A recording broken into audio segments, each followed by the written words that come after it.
It looks like I have rolls, but it's not rolls. It's ruching. The dress is ruched. Okay. Federal law allows citizens to reproduce, distribute, or exhibit portions of copyrighted motion pictures, videotapes, or video discs under certain circumstances without authorization of the copyright holder. This is called fair use and is allowed for purposes of criticism, news reporting, teaching, and parody, which doesn't infringe of copyright under 17 U.S.C. 107. YouTube likes to torture me because I didn't want to do this commentary, but when a discussion between Candace Owens and Marc Lamont came up in my feed, it was like putting the largest, fattest, most decadent wildebeest in front of a starving lion. There was no way I was not going to rip this to shreds. And I have to say, between the two of them, I'm not at a loss of things to say.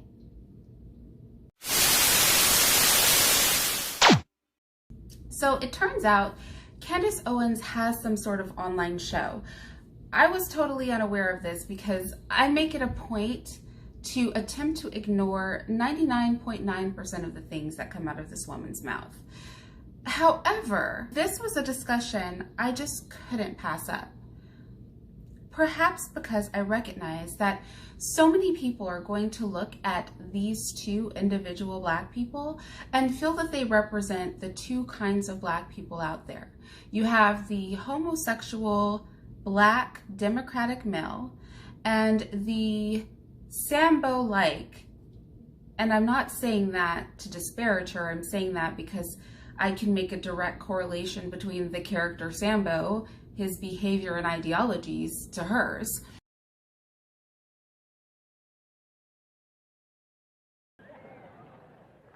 Any black person sells his own people out and will do them in, he is a Sambo. Now, what is a Sambo again? Going back to Meritorious Manumission in 1710, the whole conditioning process, the whole brainwashing system, the whole social engineering system says that you must teach black people to see the world through the eyes of whites. You must see everything through their eyes. You must accept their values, their superiority, whatever they think and feel, and that way we got you contained. Which means that if you see things the way we see them as a black person, you're safe. You're acceptable. So therefore, you identify the rest of those blacks in the country. You stay away from them. They're bad. Because again, they have now already died and gone to heaven. But Simon Legree, the white slave master, had a black that followed him around named Sambo, who always says, you show me, give me the right, I'll show you how to trees the coons. I'll show you where they hides. And see, that's the guy. See, his role responsibility was going back to Meritorious Manumission. I told you about where you got to protect white folks' property and protect their wealth. He says, I will protect it and find it for you. And that's why you read in the movies and books that came out after Uncle Tom, you always had a black guy, a black slave, was running down the road saying, Master, master, here comes the army, let's hide our silver and gold. And you all say, our? How did it get to be our? He always want to say something that doesn't even belong to him. And that showed up all through history. And today you got the same kind of personality doing it. And now he's not saying let's hide our silver and gold. He's called himself a conservative. I'm also against affirmative action for black folk.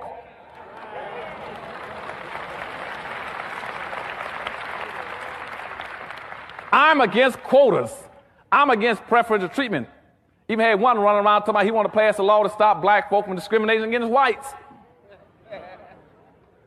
You still got that kind of personality that always wants to protect something, protect the strong. You always got that kind of Sambo personality. And nowadays, the best way to get rich is to say, I'm going to protect that master's gold and silver, and I'm going to be against them black folk. I guarantee I can get you a radio talk show. I can get you a television show. I can even get you an appointment to the Supreme Court. Okay?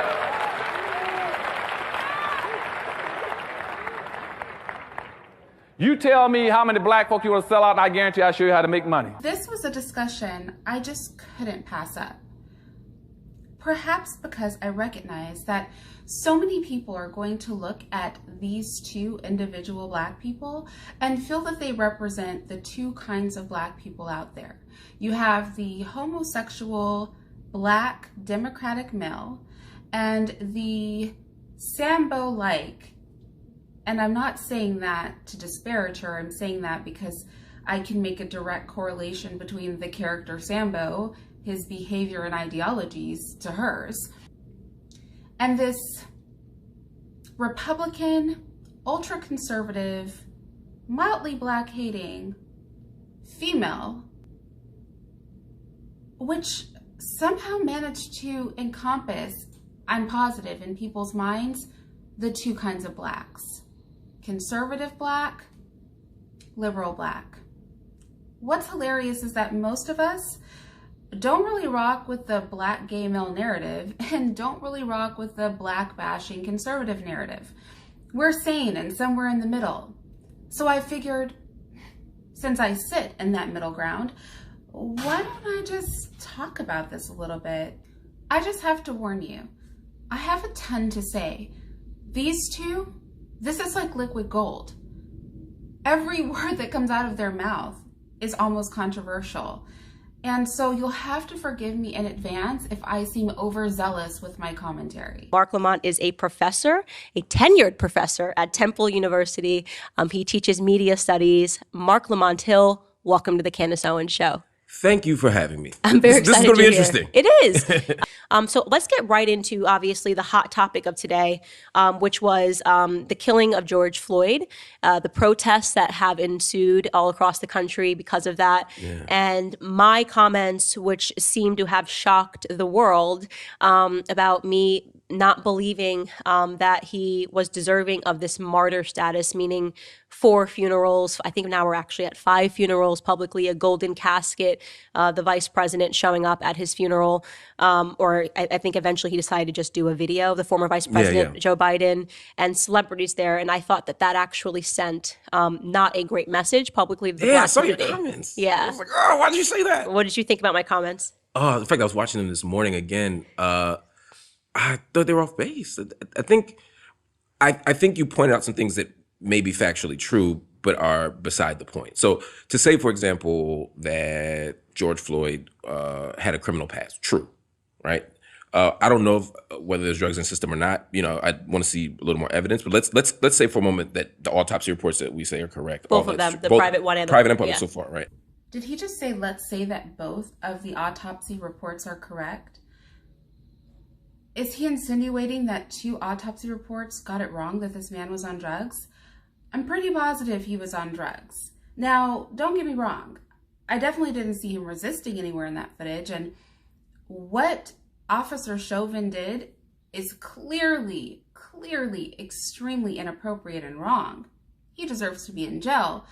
But we're going to say that he was sober too, and these forensic pathologists just making up the fact that the man was on drugs? Yeah. I don't see an argument for why that should make any difference. Now, you conceded that what the police officer did was wrong, which I appreciated, because if we don't start there, then it's not a good faith argument, right? Then it's like, what are we talking about? But the problem is those things can be used as a distraction from the point that you did touch on, which is that this was wrong and that state violence is wrong, no matter who it's against. And to me, whether he was on drugs, whether he robbed 10 stores is irrelevant to this particular conversation. Yeah, no, I think so. For me, I think it's actually very relevant, and not to, I wasn't saying that to overshadow the conversation. What? Candace. Now, this is you thinking that we're stupid. You definitely brought up the fact that drugs were in his system to overshadow the conversation, and also to provide some cover for the officer, because deep down, She can't say that what the officer did was okay because we all saw it. But what she can do is insinuate he had it coming because he was a career criminal, because he was on drugs. And maybe the officer didn't really kill him because he had those drugs in his system. It's really just a roundabout way at saying that the officer is innocent without saying that the officer is innocent. And it was designed to distract from the fact that we watched this man just kneel on somebody's neck and then their dead corpse on camera without a break.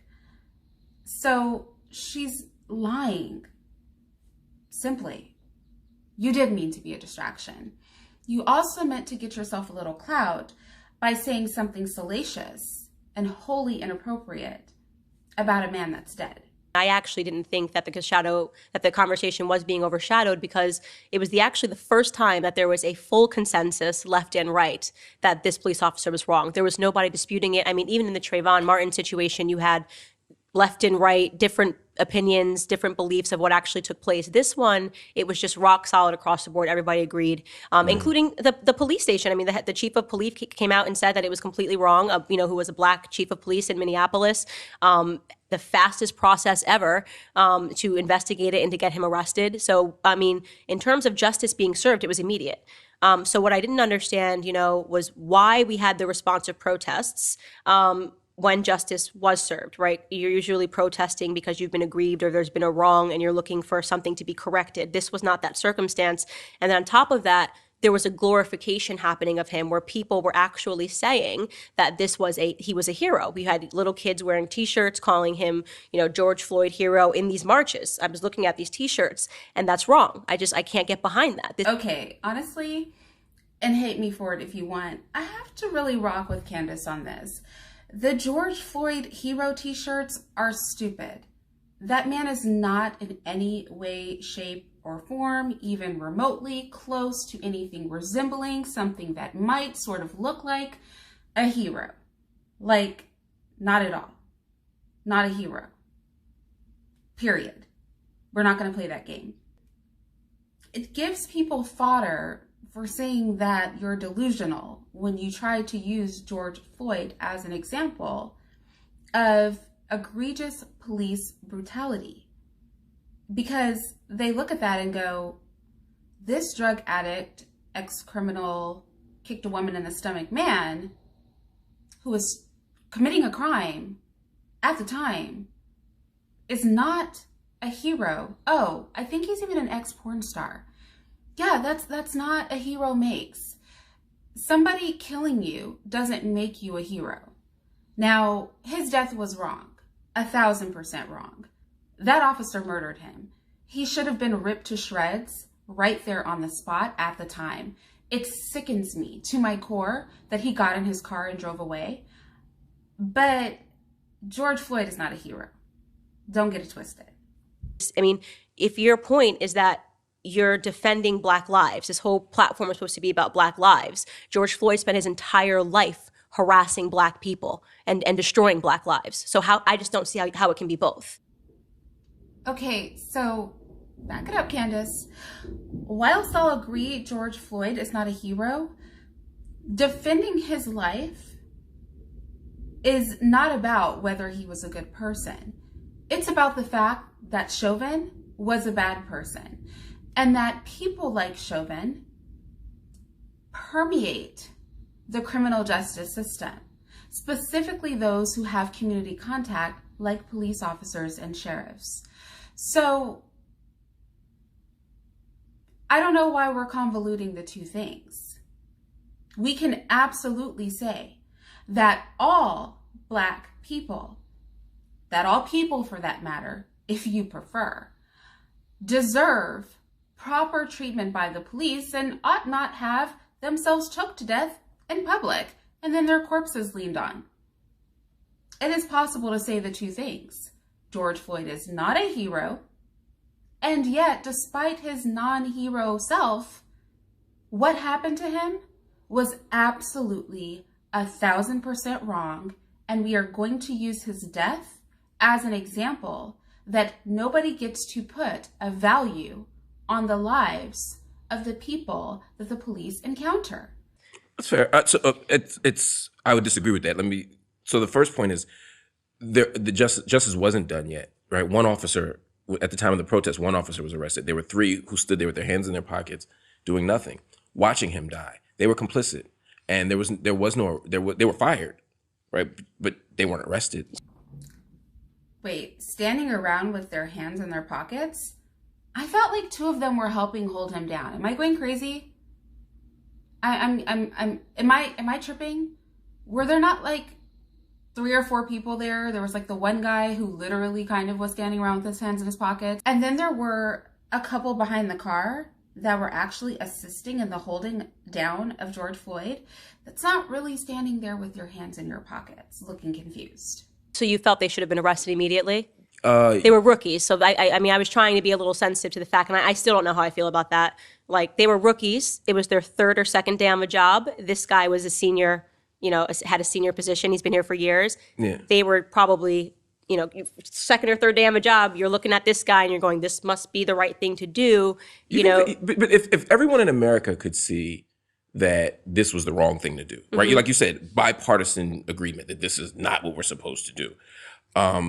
Again, there is a herd mentality. There's a gang mentality that often occurs, even with police, sometimes especially with police, where you see something awful happen and nobody wants to be that person to say, hey, stop. But that's the job. Especially a rookie, though.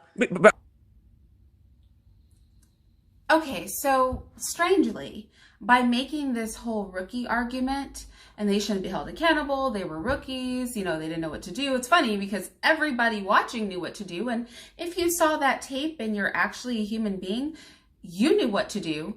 But the people who are there to serve and protect, they were too new to know what to do.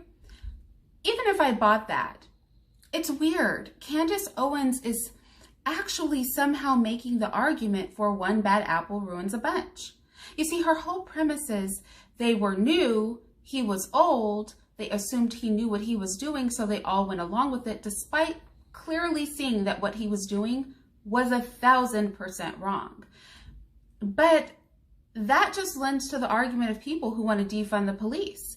Because if one cop can corrupt 3 others to that degree, where they are incapable of watching him literally spend several minutes killing somebody and then leaning on that person's corpse as this man pees on himself all over the sidewalk as he dies, then how do we make an argument that it's just a few bad cops? By Candace's logic, even if it is just a few bad cops, for every 1 bad cop, there's 3 that will stand around. Well, at that rate, we're taking out the whole force, right? I can't let them off the hook for Even that. if I was my first day at Starbucks and I saw a manager stuffing cash into his pocket, my first or 2nd day, I'm not going to be the person to raise that issue because you're just going, I don't know if this is supposed to be going on, but I'm going to keep my mouth shut. And again, I'm not that's saying, a bad example because that's not doing harm. What if you saw on the first day the manager spitting in someone's coffee? You wouldn't say, "Oh, I'm a rookie. Maybe this is how we do things." You here. could imagine as that's happening live that. Mm-hmm. Somebody might just be looking around versus if I've been there for a few years, I'm going to be like, what the heck did you just do? Because you're not comfortable in a job in your first couple days. Everybody's a new person. So I was much more sympathetic to the ones that were standing by. I'm not defending them, but I'm saying I tried to be a little more understanding. Derek Chauvin, you look at and you're like, this guy has been working on his police force forever. Right. He's the one doing all this stuff. They just looked like uncomfortable idiots. It's funny that police officers are held to a higher standard, and they're also believed more, which is why they're the first people that courts will allow to come in to be witnesses in cases. The belief is that they have capabilities and morality that exceeds the rest of us, so we can believe them right away. If Candace is saying they're just like you and I, well, it could follow that the law should apply to them just like you and I, right? Because apparently they don't have a higher level of a moral compass. They're not more reliable. They don't make better decisions than the rest of us. We can't have it both ways, Candace. Either police officers are on some moral high ground and are enforcing the law and need to be protected from the trappings that the everyday citizen would end up in if they engage in the same type of behavior, or police officers are just like us and will make the same decisions that we would make if faced with a situation. In which case, every time they do something, we've got to treat them the same way we would treat you or me if we did it. It's funny how the morality and ability of police officers to navigate difficult situations is totally based on whether or not we want to protect them when they do something wrong. And that's what I think they were. But that's why I'm going to the point of people didn't feel like justice. It wasn't like, oh, we got our justice, but let's tear shit up anyway. Can I curse? Yeah, you're fine. People were like, we just tear shit up anyway. People wanted accountability from these 4 officers, and they didn't get it.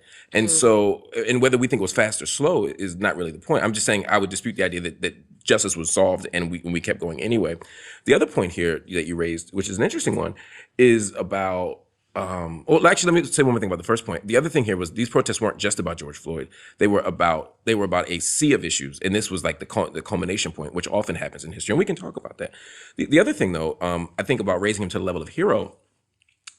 First of all, I think whenever someone is eulogized, right, and these were national public eulogies, we don't say, yeah, but, right? When we eulogize Reagan, right, as a nation, there were many people who chided Black folk, and people on the left for criticizing policy. Say, wait, there's a time for that. But why are we criticizing him now in a time of mourning? Why are we doing this here? Why are we doing this now? So, yeah, I don't think at George Floyd's funeral we should be raising his criminal history. Really, Mark? Now, you know darn well Candace was not talking about bringing up his criminal history at his funeral. And I would not call the protests and riots public eulogies. We're going a little too far here.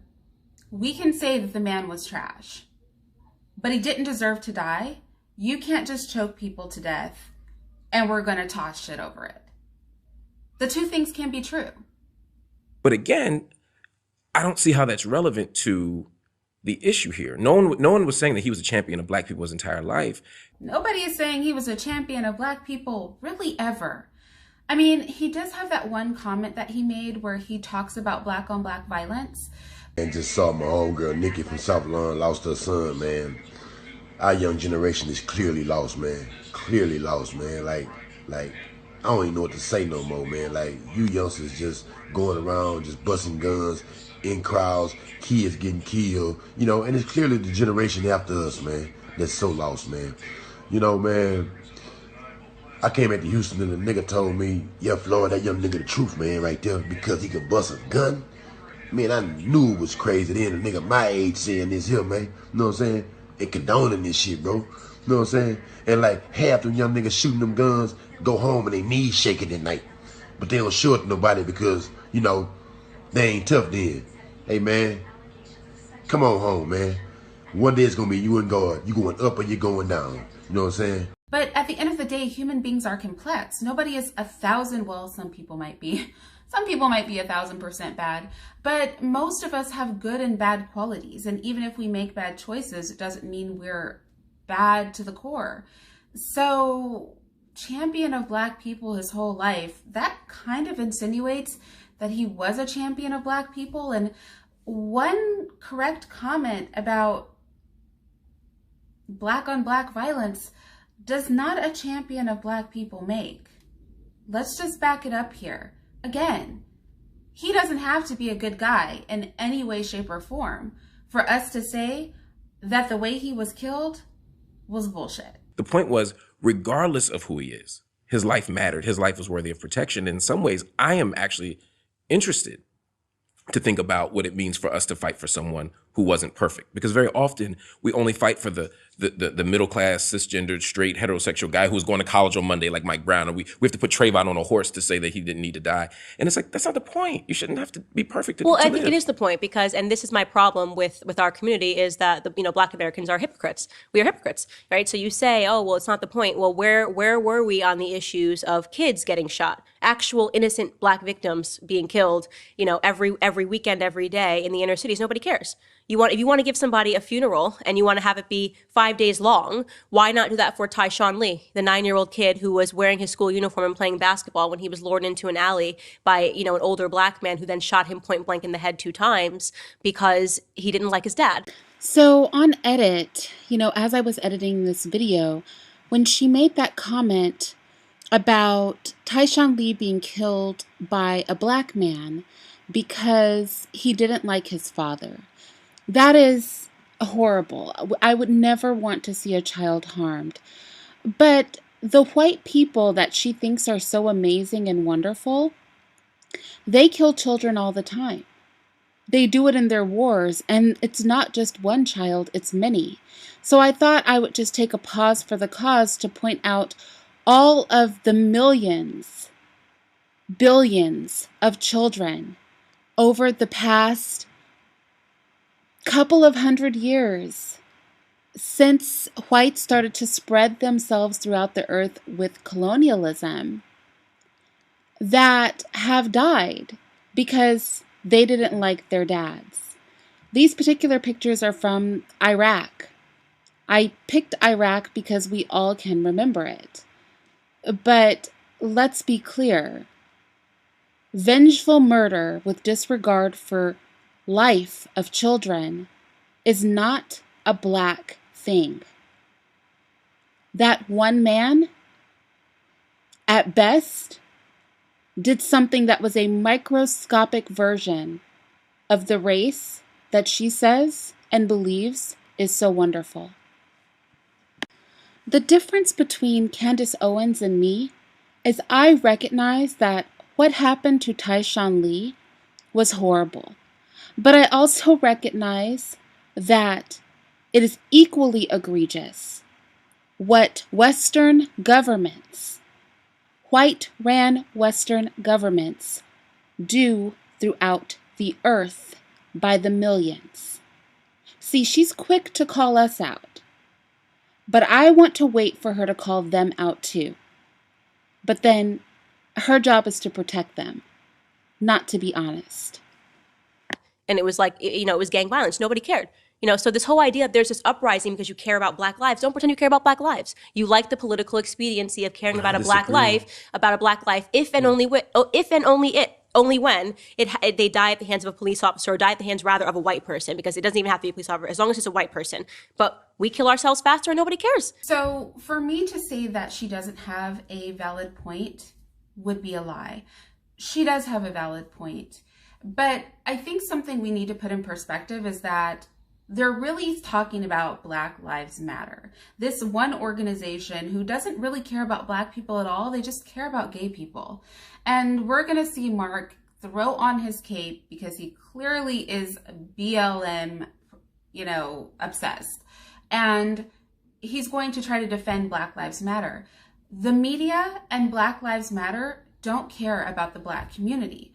But the black community as a whole cares a great deal about things like what happened to Tyshawn Lee. The problem is, in the black community, we wholly seem to lack the ability to create momentum ourselves.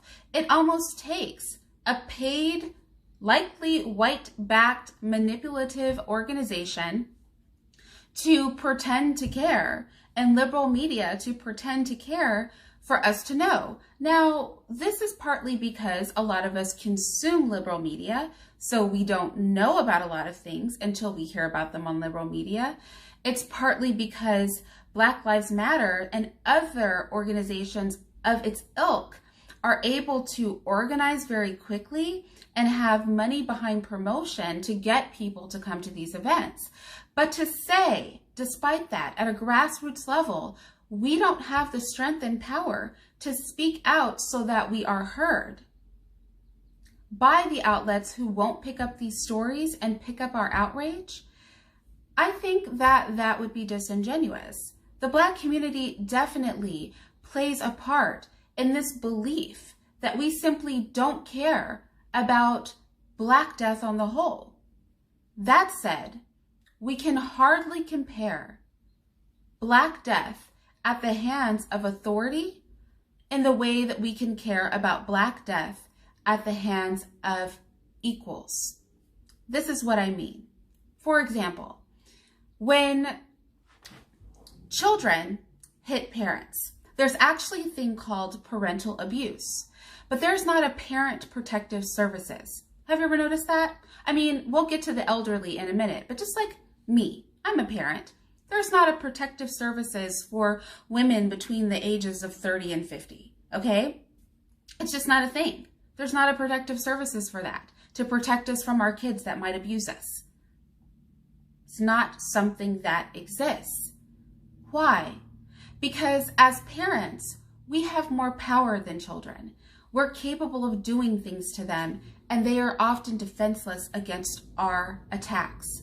And so because they are weaker and their position is more vulnerable, we created an agency called Child Protective Services so that we could protect those individuals who are in a position of weakness or vulnerability. In the same way, we have Adult Protective Services. And Adult Protective Services is not for 30, 40, and 50-year-olds. It's not for 20-year-olds. Adult Protective Services is made for elderly people, 60 and above. They're looking at people, again, why?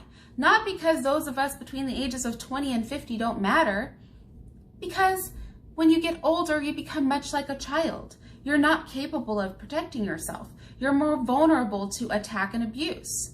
Not to say that elderly people don't harm others or that elderly people don't harm each other. Or here's another example. Battered women.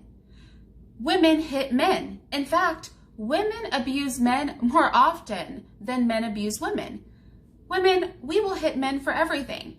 How many women have just like pushed their husband in the shoulder or slapped or hit or thrown things even? Women can be crazy, but the law tends to protect women over men. Not because women don't hit men, but because if I slap a man versus if a man slaps me, I might pass out. I might be seriously harmed. The ability for me to cause harm to a man is much lower than the ease with which he could cause harm to me. So society has decided, since men have a little bit more strength, well, a lot more strength, and men have more societal power, that women should be protected first. That's the way society works. In the same way, people, regular people, attack each other, and it doesn't make it right.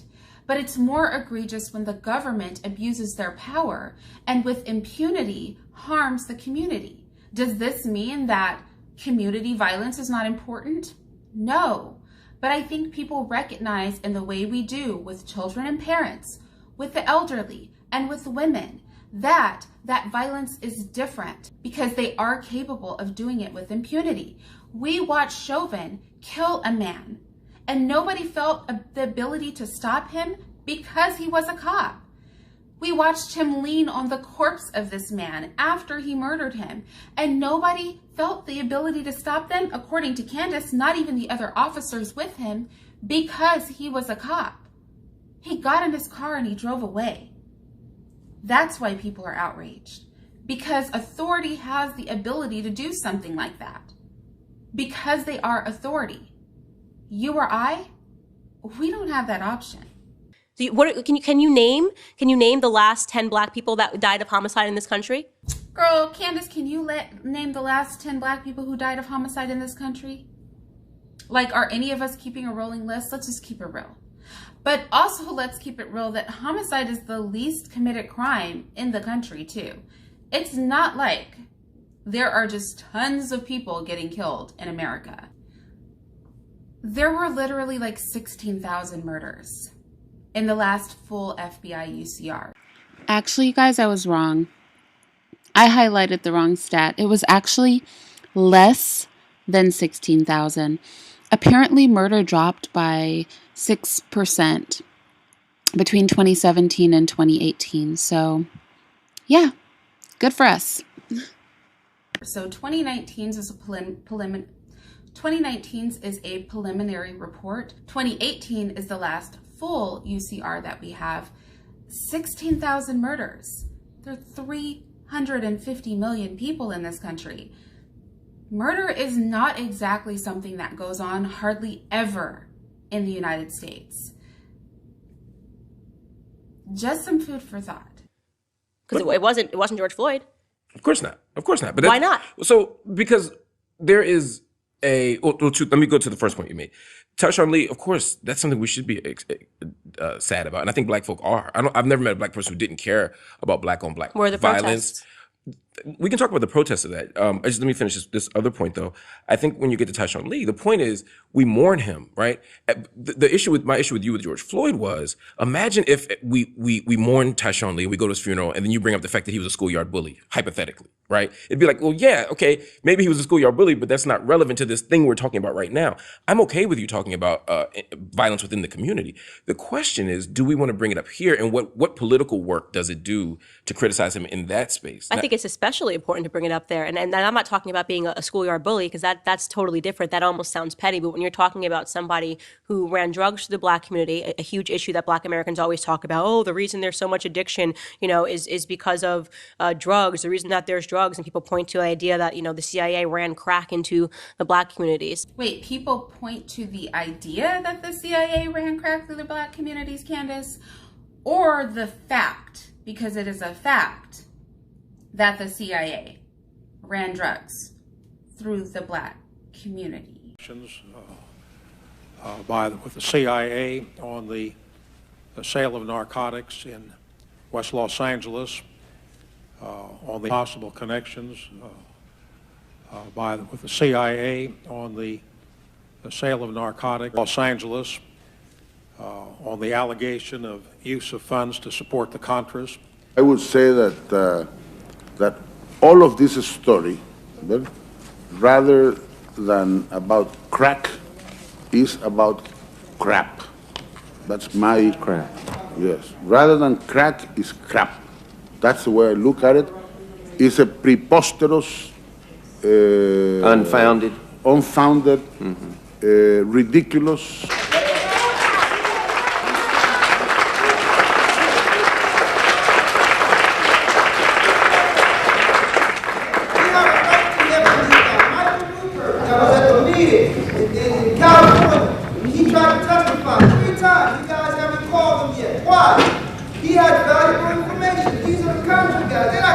We are proceeding.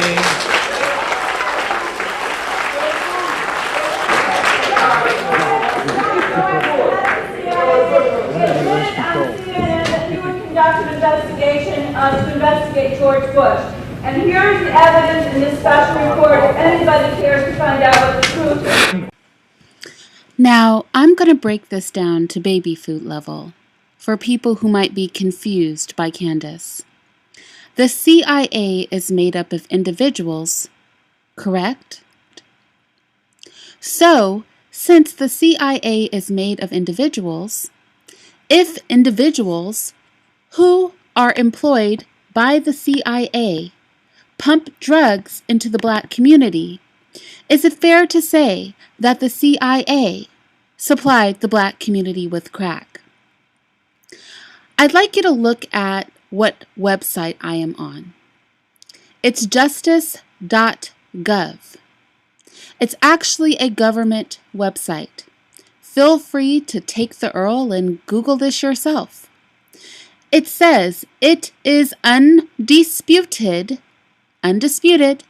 that individuals like Menzies and Blandon, who had ties to the Contras or were Contra sympathizers, were convicted of drug trafficking, either in the United States or Central America. There is also undeniable evidence that certain groups associated with the Contras engaged in drug trafficking. That guy you saw denying stuff, he was one of the Contras. So listen to what I'm saying. The CIA definitely pushed drugs into the black community. What the government is trying to say is they don't know how deep the rabbit hole goes. In fact, on the government's website, it literally says the pervasiveness of such activities within the Contra movement and the United States government's knowledge of those activities are a subject of debate. See, the government doesn't deny the CIA was involved. They just say You don't know how much we knew about the CIA officials that were involved. There's no dispute the CIA pumped drugs into the black community. If we trust the government, the only dispute is we don't know how deep that plan to destroy our communities went. Candace Owens is such a Sambo. She disgusts me. She actually disgusts me. And there are not many people I can say that about. Now that said, although the CIA put the drugs in the community, nobody told y'all to sell it to our people, and nobody told our people to use it.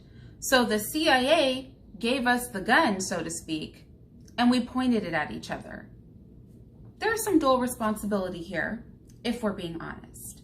But then when you want to talk about why we have this issue of drugs, we want to martyr somebody who went to prison 5 times for selling drugs. Armed robbery, you want to talk about violence. I mean, we're talking about a man. This is not a guy who just was bullying people. I mean, you force your way into a woman's home and put a pistol to her stomach and threaten to kill her as you rob her while she's pregnant. Okay, this guy was a terrorist, in my opinion. I think we are literally martyring somebody who terrorized the black community his entire life. I'm not comfortable with it. Now, if he had done a 180 at the end of his life, I believe in forgiveness. You know, I'm not above, believing that people make mistakes, but this was not the story of George Floyd, and that is proven by the fact that he was on the most addictive drug that is in America today, which is fentanyl. Fentanyl is 100 times stronger. But how does that make him a bad person? How does it make him a bad person? Oh, no, Candace. Now you love white people too much to say that fentanyl users are bad. John Zibel, an opioid expert at RTI International, has a different approach. For the last 40 years, we haven't been able to stem the flow of illicit drugs into the country. Drugs are cheaper, stronger, easier to get than ever before. We met him at a needle exchange in Greensboro, North Carolina. He'd like to help users replace powerful opioids like fentanyl with a milder prescription opioid like buprenorphine, designed to treat addiction by controlling opioid cravings. So people who are currently buying their drugs on an online black market wouldn't have to do it anymore. That's right, correct. People who are going to the corner or the alley wouldn't have to do it anymore. That's right. But they're not giving up their dependency. That's right. And the thing we know about dependency as such isn't bad, right? I'm physically dependent right now on caffeine, right? And I get headaches and I still drink caffeine. Right, but I don't have to go out in the street and steal and rob for it.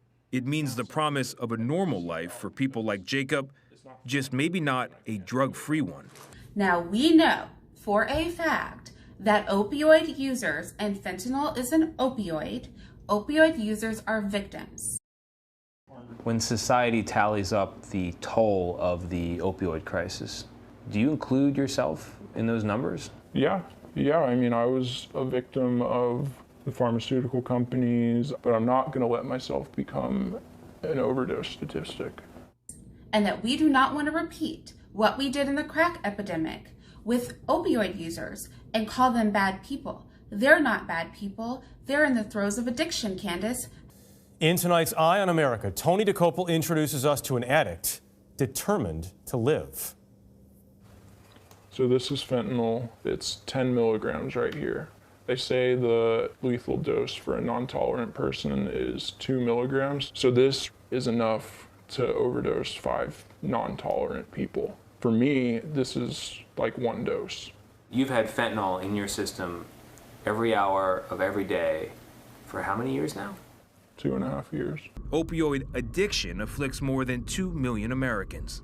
I keep my solution in this, and this is 5 doses right here. For Jacob, that means carrying a dose at all times and injecting every 4 or 5 hours, not to get high, but to avoid withdrawal. Haven't you heard? The government is suing drug companies for them. Laws have been changed for them. They can't even go to jail unless they're black.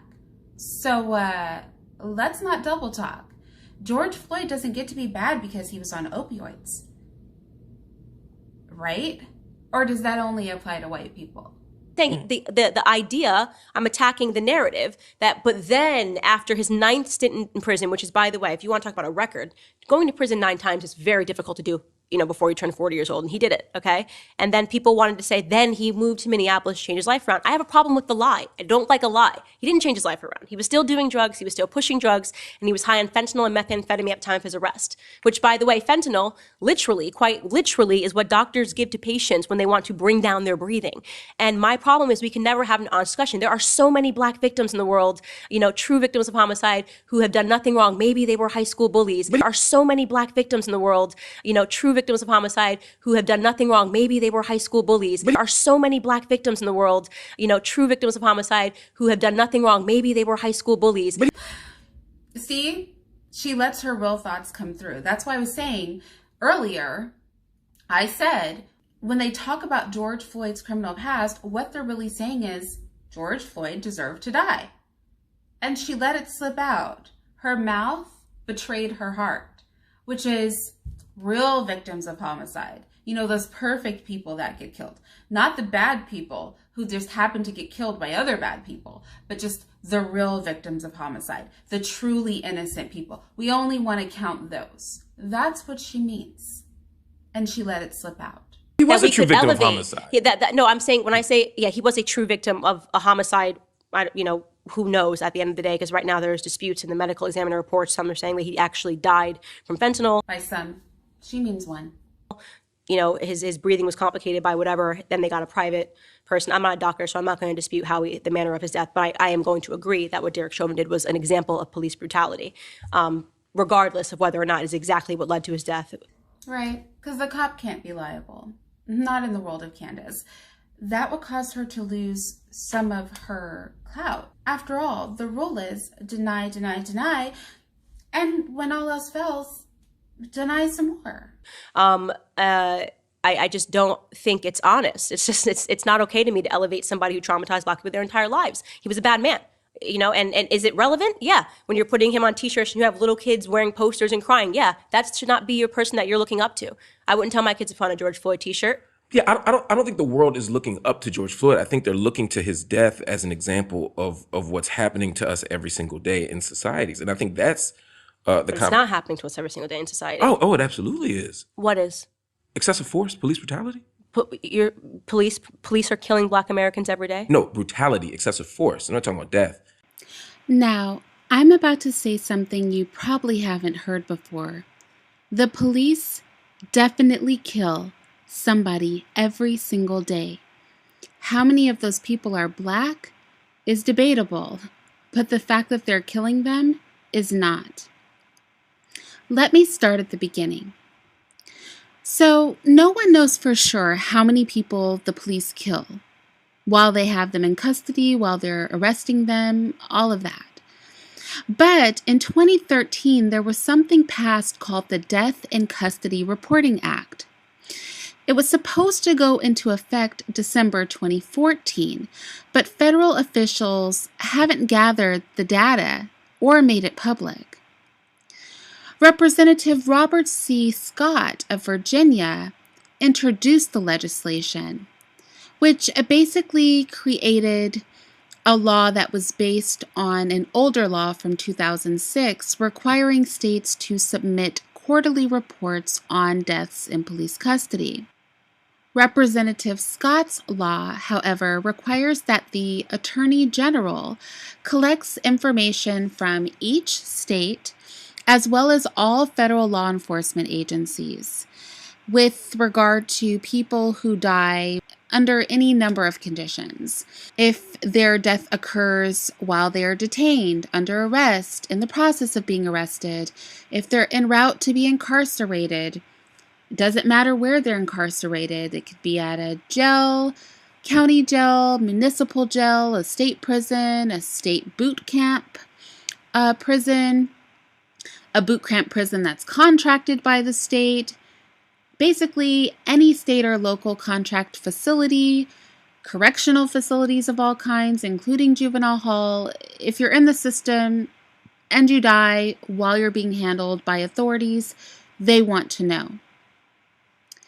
Now, because nobody actually ever turned in any data, finally this year, 2 members of Congress, specifically Gerald Nadler and Karen Bass of California, they wrote a letter to the Inspector General saying, hey, what's up? We need to know why the Department of Justice has completely failed to enact the Death in Custody Reporting Act of 2013. In a 54-page long report, the Office of the Inspector General went on and on and on about the U.S. Department of Justice's difficulty implementing the law. The conclusion of the report was that the public would start getting information on all deaths in police custody, federal or state, by September 30th of this year, 2020. So why the backstory, you might ask? Because I want you to understand that while the government may have been trying to be a little bit slippery by not actually executing their own law, the people have been watching. And so there's tons of academic research on how many people the police kill. There was a study in the New England Journal of Medicine back in 2016, and they only looked at 17 states. No big states either. California, Illinois, Florida, New York, Texas, all those states weren't included. Only 17 of the 50 states were included, and it found that there were 222 legal intervention deaths in 1 year. 17 states, 222 legal intervention deaths, which basically means they were killed by authorities. Well, if 17 states has 222 deaths by authorities, what if the rest of the 50 states reported? Especially when there are states like California and New York and Texas that aren't included in those stats. I think it's safe to say that would double, which would for sure bring us up to over 365 deaths a year. But considering over 1,000 people were shot by officers, I'm pretty sure that those stats will raise even higher. We could literally be in multiple thousands of deaths by officers every single year. That part is speculation. But what is not speculation is that even in that paper, it found that Black people were most likely to die in police custody. Brutality, right? That's the point, right? George Floyd was beaten. People are beaten every day. George Floyd was attacked. Some people are beaten because they are being violent to police officers. So if you look at the data suggests something different. What does that suggest? The data suggests that even when you control for the nature of the offense that they're charged for, meaning obviously there's a greater chance that you'll have a physical interaction with a violent offender than say someone who passes off a counterfeit bill or someone who steals a loaf of bread, and you control for all the other data, all the other factors which would mitigate against the argument I'm making or challenge the argument I'm making. Blacks and Latinos are 40 to 50% are 40 to 50% more likely to face excessive force. Now, when you get to death, when you get to police shootings, the most accurate and recent data from the studies that are out don't suggest a racial disparity, right? Black people aren't necessarily more likely to be killed by law enforcement every day, on a day-to-day basis. In fact, the numbers are relatively low. But excessive force, absolutely. The data is indisputable that Black people... Whose statistics? I mean, you could study... Because I've looked at statistics and I've never seen this. And I'm talking about people that have actually been proven to be using excessive force. There's been no racial disparity. And if there is one, white males are more likely. No, they're more likely to be. You're looking at the death. Not just killed, excessive brutality. I'm not talking about filings, because you might be talking about filings. No, I'm talking about. So I don't know the particular study that he's speaking on, but what I do know is that I have seen very similar studies with similar results, and not necessarily pointing just to police brutality, but actual use of deadly force. There is this interesting study that was done over a 3-year period. It's a little bit old, but I think we can use it as a blueprint model. It covered the periods of 2009 to 2012, and it was done by the Division of Violence Prevention Centers for Disease Control. And also the Department of Psychology, John Jay College of Criminal Justice, City University in New York. The study was a rather interesting one that looked at just 17 U.S. states over a period of 3 years, taking in 812 fatalities caused by police officers where deadly force was used. It found that while the victims were majority white at 52%, similarly to what Candace said, they were also disproportionately black at 32%. And the fatality rate for the blacks was 2.8 times higher than with whites. Also, they talked about the varying factors, which is why I thought this was a good study to compare to the one he referred. They looked at if the suspects were armed. They found that 83% of all suspects of all races were armed. However, black victims were more likely to be unarmed. So about 15% of black victims were not armed, but they still were killed, versus 9% of whites or 5% of Hispanics. Also, it's significant that when it came to mental health related issues, white victims were more likely than anybody to actually be trying to commit suicide.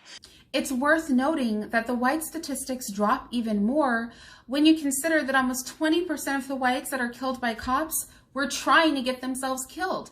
They were suicidal at the time, and they literally were purposely putting themselves in positions where police officers would have to kill them, which is just insane and a conversation in its own right. So their deaths by cops were almost planned. 18% of them, in fact, were trying to commit suicide by having a cop kill them. Now, what's important is Candace said it mattered what was going on, the context. And what I love about this study and why I wanted to use it is that it looked at a number of factors. So how many people the suspect had killed, how many officers perhaps the suspect had killed, if there were any other people that were killed by the officers in an incident, if the officers had been injured, right, by either the victim or somebody else, if the officer had a weapon, if the victim had a weapon, or if the victim was an immediate threat to the officer. It was really, really comprehensive. The list just goes on and on. They also, looked at other factors, like if the death was accidental, so the officer didn't mean to kill the person. If the victim was engaging in life-threatening behavior, or, being suicidal. They looked at the victim's psychological functioning in regard to police contact, and also if they were engaging in domestic violence. So all of the factors Candace were talking about were part of the study. And ultimately what it found was that at the end of the day, the victims were predominantly male at about 96%. They were around the age of 36 and a half years old. While the majority were white, black victims were overrepresented at 32.4%. Victims of death, let's be clear what we're talking about. These people died. And they had a 2.8 times higher rate of lethal intervention than when compared to whites. While whites and Hispanics, which most of the time are also white, had very similar lethal intervention rates. Mind you, this isn't a study from 1 year.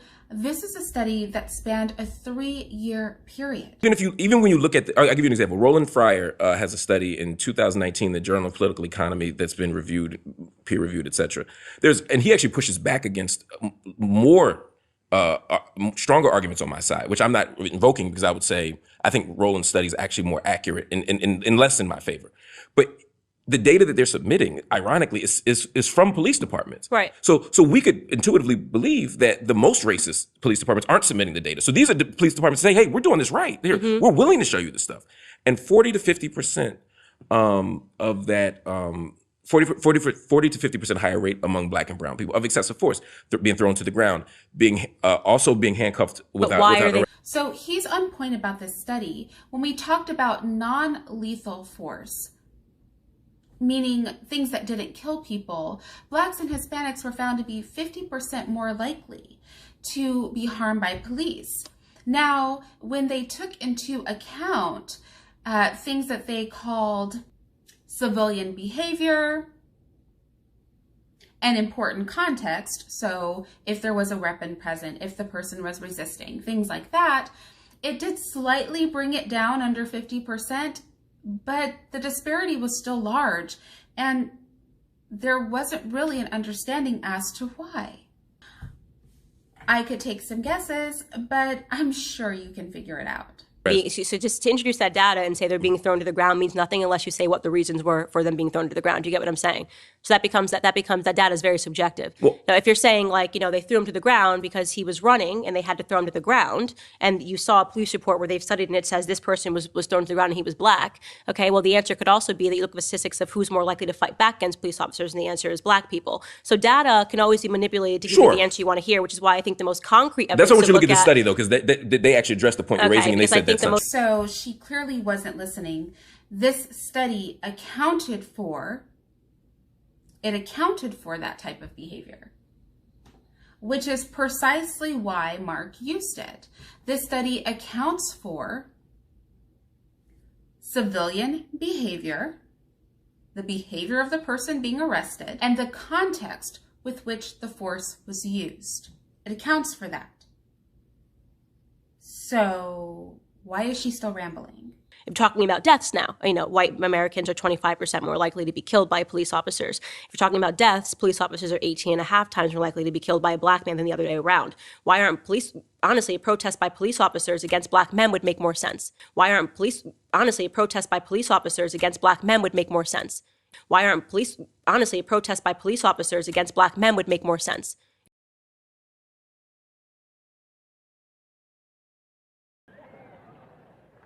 Any black person sells his own people out and will do them in, he is a Sambo.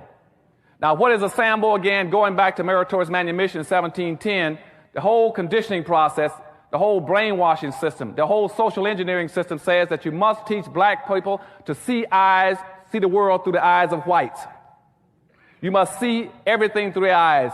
You must accept their values, their superiority, whatever they think and feel, and that way we got you contained. Which means if you see things the way we see them as a black person, you're safe. You're acceptable. So therefore, you identify the rest of those blacks in the country. You stay away from them. They're bad. You still got that kind of personality that always wants to protect something, protect the strong. You always got that kind of Sambo personality. And nowadays, the best way to get rich is to say, I'm gonna protect that masters, gold and silver, and I'm gonna be against them black folk. I guarantee I can get you a radio talk show. I can get you a television show. I can even get you an appointment to the Supreme Court. Okay?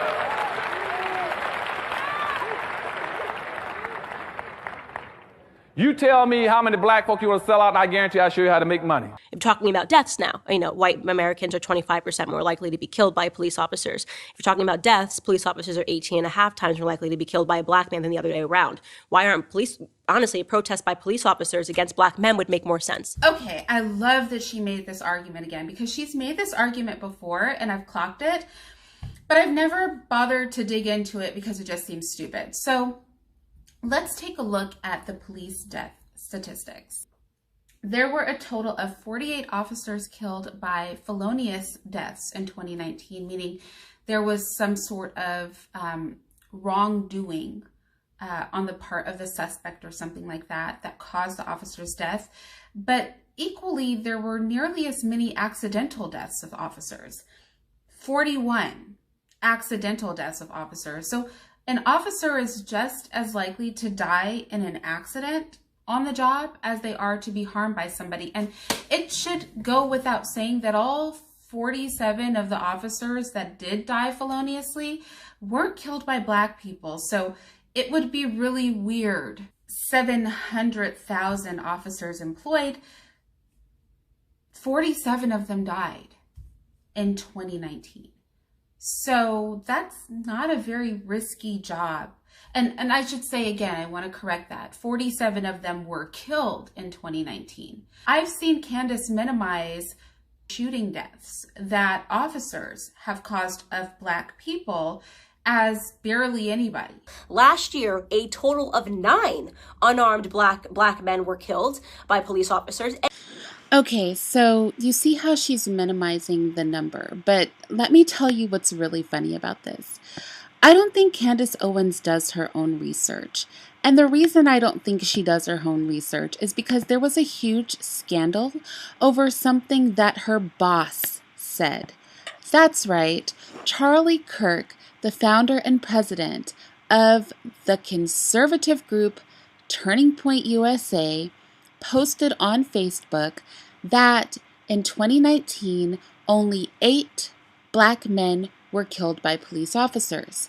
Now, what he did is he based his belief on the New York Post, who has been keeping a running tally of individuals shot by the police. Here's the problem, and there are 2. Number 1, the New York Post only records police shootings. They don't record any other way that people die in the hands of police. So, for example, you know how George Floyd died, being suffocated to death? That wouldn't be counted. And anything that was not a shooting is not counted. But even if the New York Post was being used as a source and we were only referring to police shootings, they actually recorded 13 for 2019. Not 8, not 9. So both Candace and Charlie Kirk were wrong. Having said that, the New York Post does not have access to all of the shooting death information.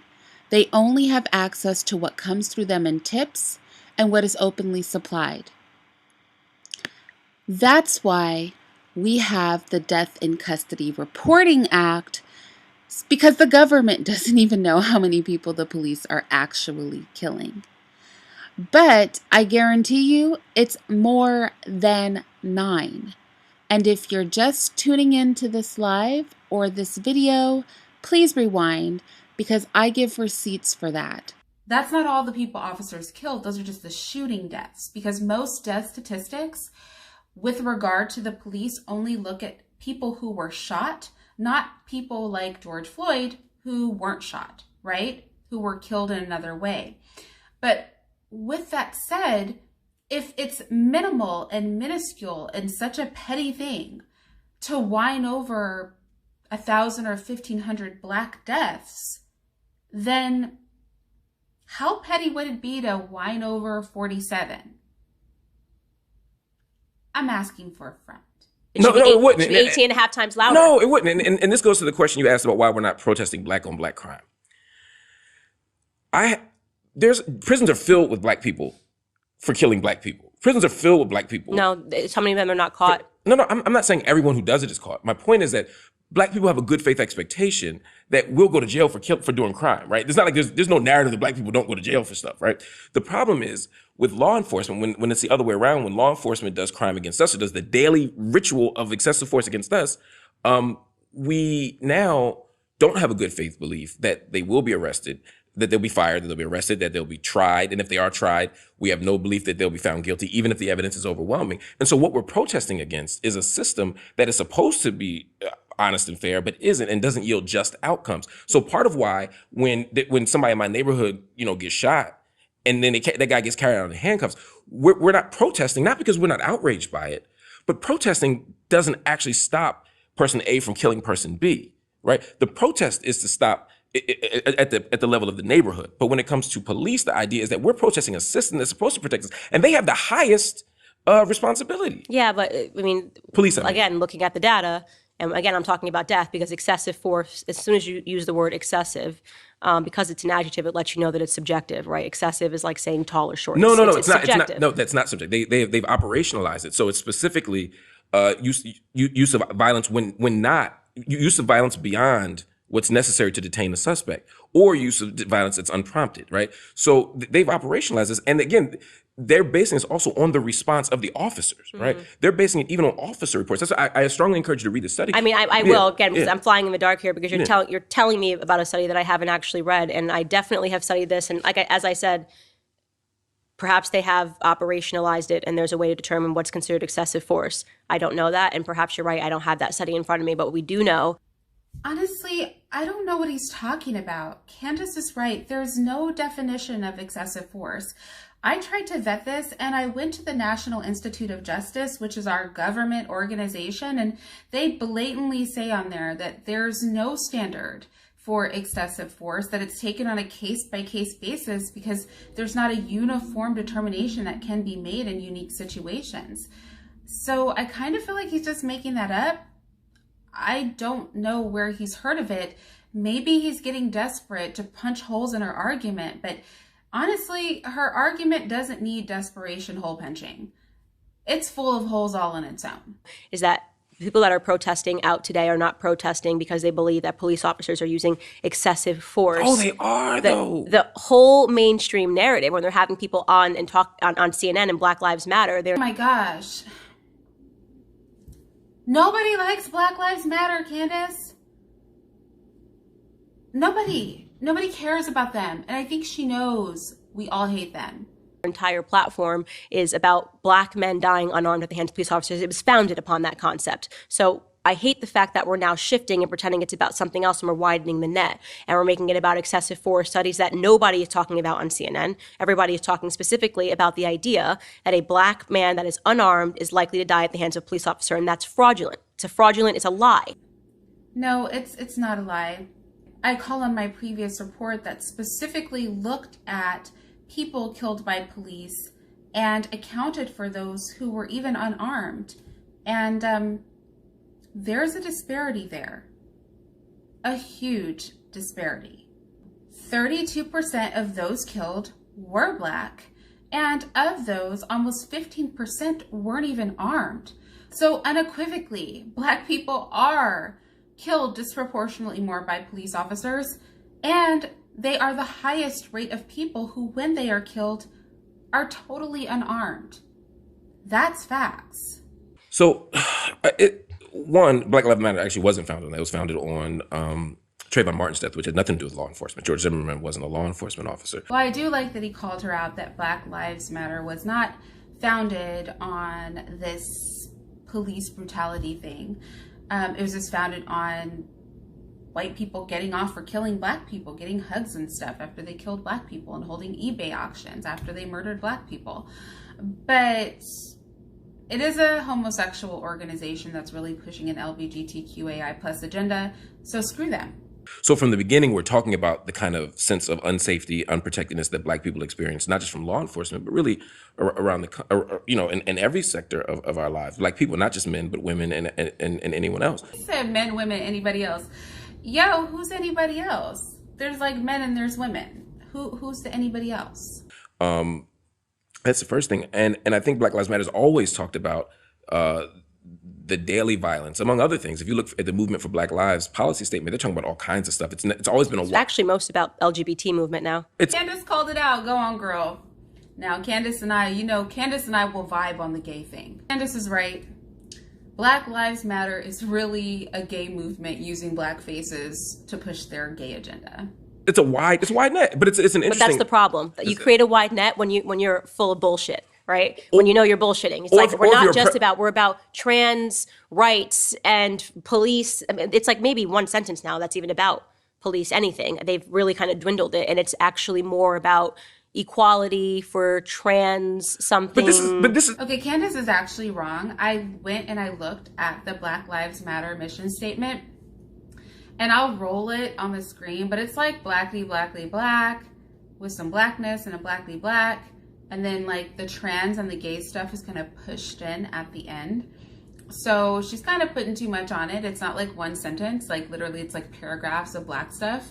And then they try to sneak in the gay stuff at the bottom. Why? Because Black people don't rock with the gays like that. So if you take a look at their statement, like I said, it's black, black, black, black, black, black, black, black. And it talks a lot about Black people, Trayvon, and all of that stuff. Then it starts to get interesting because, you know, it talks about sexism. And then it goes, we make space for transgender brothers and sisters, right? It starts to go down the rabbit hole. And it says that they want to dismantle cisgender privilege, so straight privilege, and environments that are men-centered. And then this was the crazy part, y'all.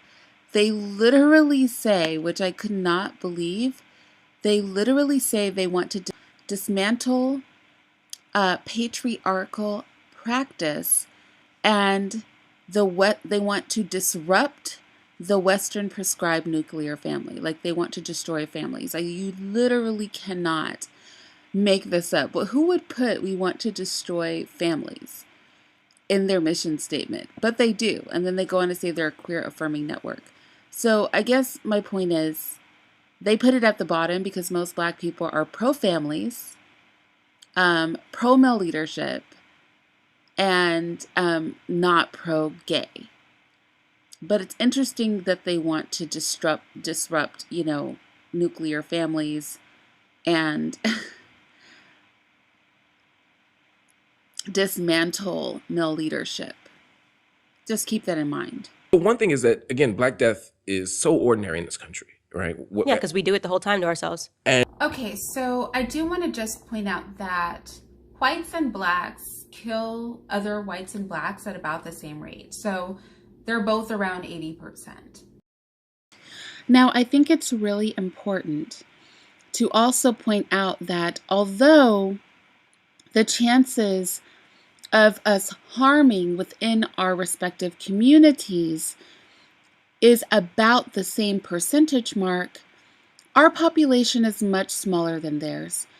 So if we look at these stats, and these stats are specifically looking at homicides from 2018, you'll see that there were 3,315 white homicides, but there were 2,925 Black homicides. Considering our respective populations are very different, we kill each other more often, okay?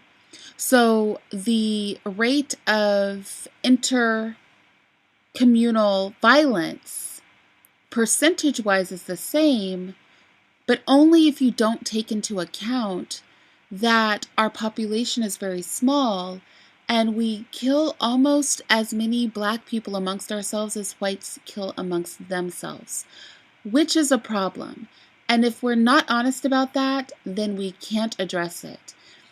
So we really have to rein this in on the violence in our community. And Black death is so ordinary in this country, regardless of how we sort of, we can analyze why in a moment, but getting the nation to stop and pay attention often requires the spectacle of violence, right? I'm not talking about killing people. I'm not talking about doing harm to people. I'm talking about even like tearing up a store, right? If you look at Martin Luther King, just as one example, right? Martin Luther King leveraged the spectacle of violence to get America to pay attention. The only difference is Martin King said, we're going to strategize so that we get beat, right? We're not going to tear other people up, but we're getting beat, right? I mean, the Pettus Bridge was the idea of being on the Pettus Bridge was, you know, that if we protest here, that they will that these police will come and harm us, yeah, and that America really will see how brilliant strategy brutal. because it showed America that the problem was the police. That was a really brilliant strategy, just allowing yourselves to be harmed, as if anybody needed proof over what happened in the 100 years before the Civil Rights Movement, that white people would harm Black people. I mean, that's literally what they did for the 100 years following slavery prior to the Civil Rights Movement, was harm Black people. Nobody needed to prove that. I think we knew that. Slavery was harmed. The 100 years after slavery was harmed. we didn't have to put ourselves on a bridge and get beat up more for people to know that white people would harm us. Like, history had proven it for hundreds of years. You think the spectacle right now is showing America that the problem is the police? Yes! The problem is no, it's not. When you look at these riots, it is not. This is the exact opposite of Martin Luther King's strategy. The exact opposite. Martin Luther King said, we're going to go in and be peaceful, and we're going to watch them send dogs on us. They're going to set their fire hose on us, and when the whole world sees these clips, they're going to realize that the problem is are white people that are racist and the governments that are allowing this terror to go on. Okay. Win. He crushed that. It was a brilliant strategy. Back during slavery, when black people like me talked to the slaves, they didn't kill him. They'd send some old house Negro along behind him to undo what he said. You have to read the history of slavery to understand this. There were two kinds of Negroes. There was that old house Negro and the field Negro. And the house Negro always looked out for his master. When the field Negroes got too much out of line, he held them back in check. He put them back on the plantation. The house Negro could afford to do that because he lived better than the field Negro. He ate better, he dressed better, and he lived in a better house. He lived right up next to his master in the attic or the basement. He ate the same food his master ate and wore his same clothes. And he could talk just like his master. Good diction. And he loved his master more than his master loved himself. That's why he didn't want his master hurt. If the master got sick, he'd say, what's the matter, boss? We sick? When the master's house caught a fire, he'd try and put the fire out. He didn't want his master's house burned. He never wanted his master's property threatened. And he was more defensive of it than the master was. That was the house Negro. But then you had some field Negroes who lived in huts, had nothing to lose. They wore the worst kind of clothes, they ate the worst food, and they caught hell. They felt the sting of the lash. They hated their master. Oh, yes, they did. If the master got sick, they prayed that the master died. If the master's house caught a fire, they prayed for a strong wind to come along. This was the difference between the two. And today you still have house Negroes and field Negroes. I'm a field Negro. I'm going to try not to be triggered, because if I say that Martin Luther King was an Uncle Tom, those of you who haven't actually read Uncle Tom's Cabin will not know what I mean. Who's that? Looks like a trader fella.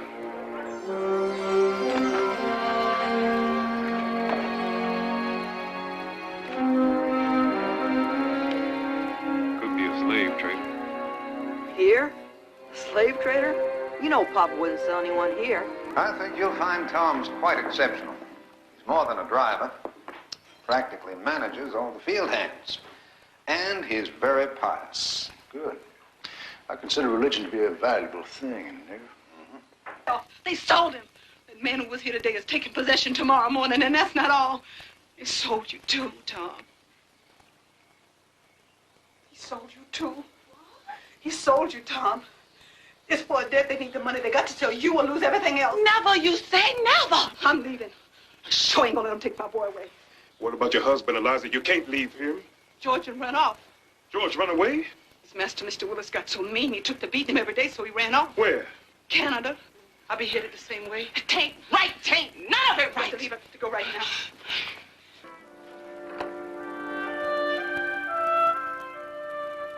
You got to go too, Tom. I can't go. Got to. If I go, then everybody here gets sold. And I can't do that. King Jesus is my captain, anchor by and by. Good morning. Morning. What are you singing? Song my mama taught me. Awfully pretty. Glad you like it. Want a whistle? A whistle? Give it a try. Go ahead, it won't hurt you. There you go. It's like a bird. Ain't it though? Where'd you get it? Made it. My name is Evangeline St. Clair, It's a beautiful name. but everyone calls me Eva. My name is Tom. Where are you going? I don't know. Someone's gonna buy me, but I don't know who. My papa could buy you, I don't think that's likely. and we'd have some really good times together. Your papa? Well, I guess if it's anything like you, I know I would. Sinners, sinners, what you gonna do when the Lord sounds his trumpet? Gonna run, run, run, run, run to my Lord. Gonna run, run, run, run, run to my Lord. Gonna run, run, run, run, run to my Lord. Oh, will you be ready? What is that? Tom, sing. I am going to make you an overseer. Drive all the others. See? Now, so as to get you started off right, I want you to take that Lucy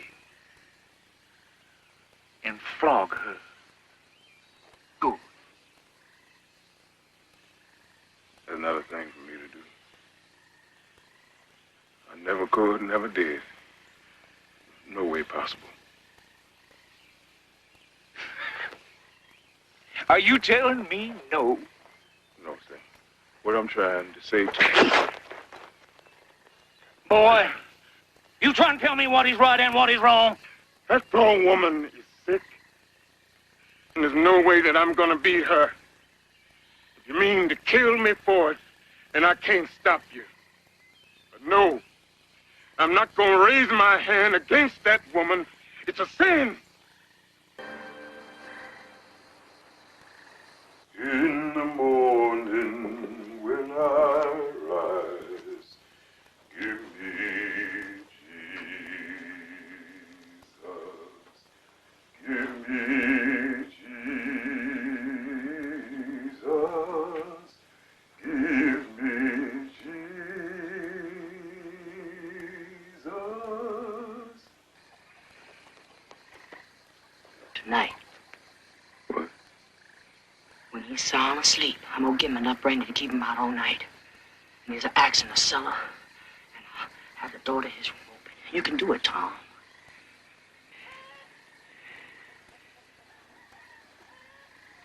He deserves to die. Would you sell your soul to the devil for that? What you want me to do? Pray some more? Well, I can't even pray. See? All I can do is hate and cuss. Don't you see, Tom? That's all that's left inside of me. That's all I got. That's all I got.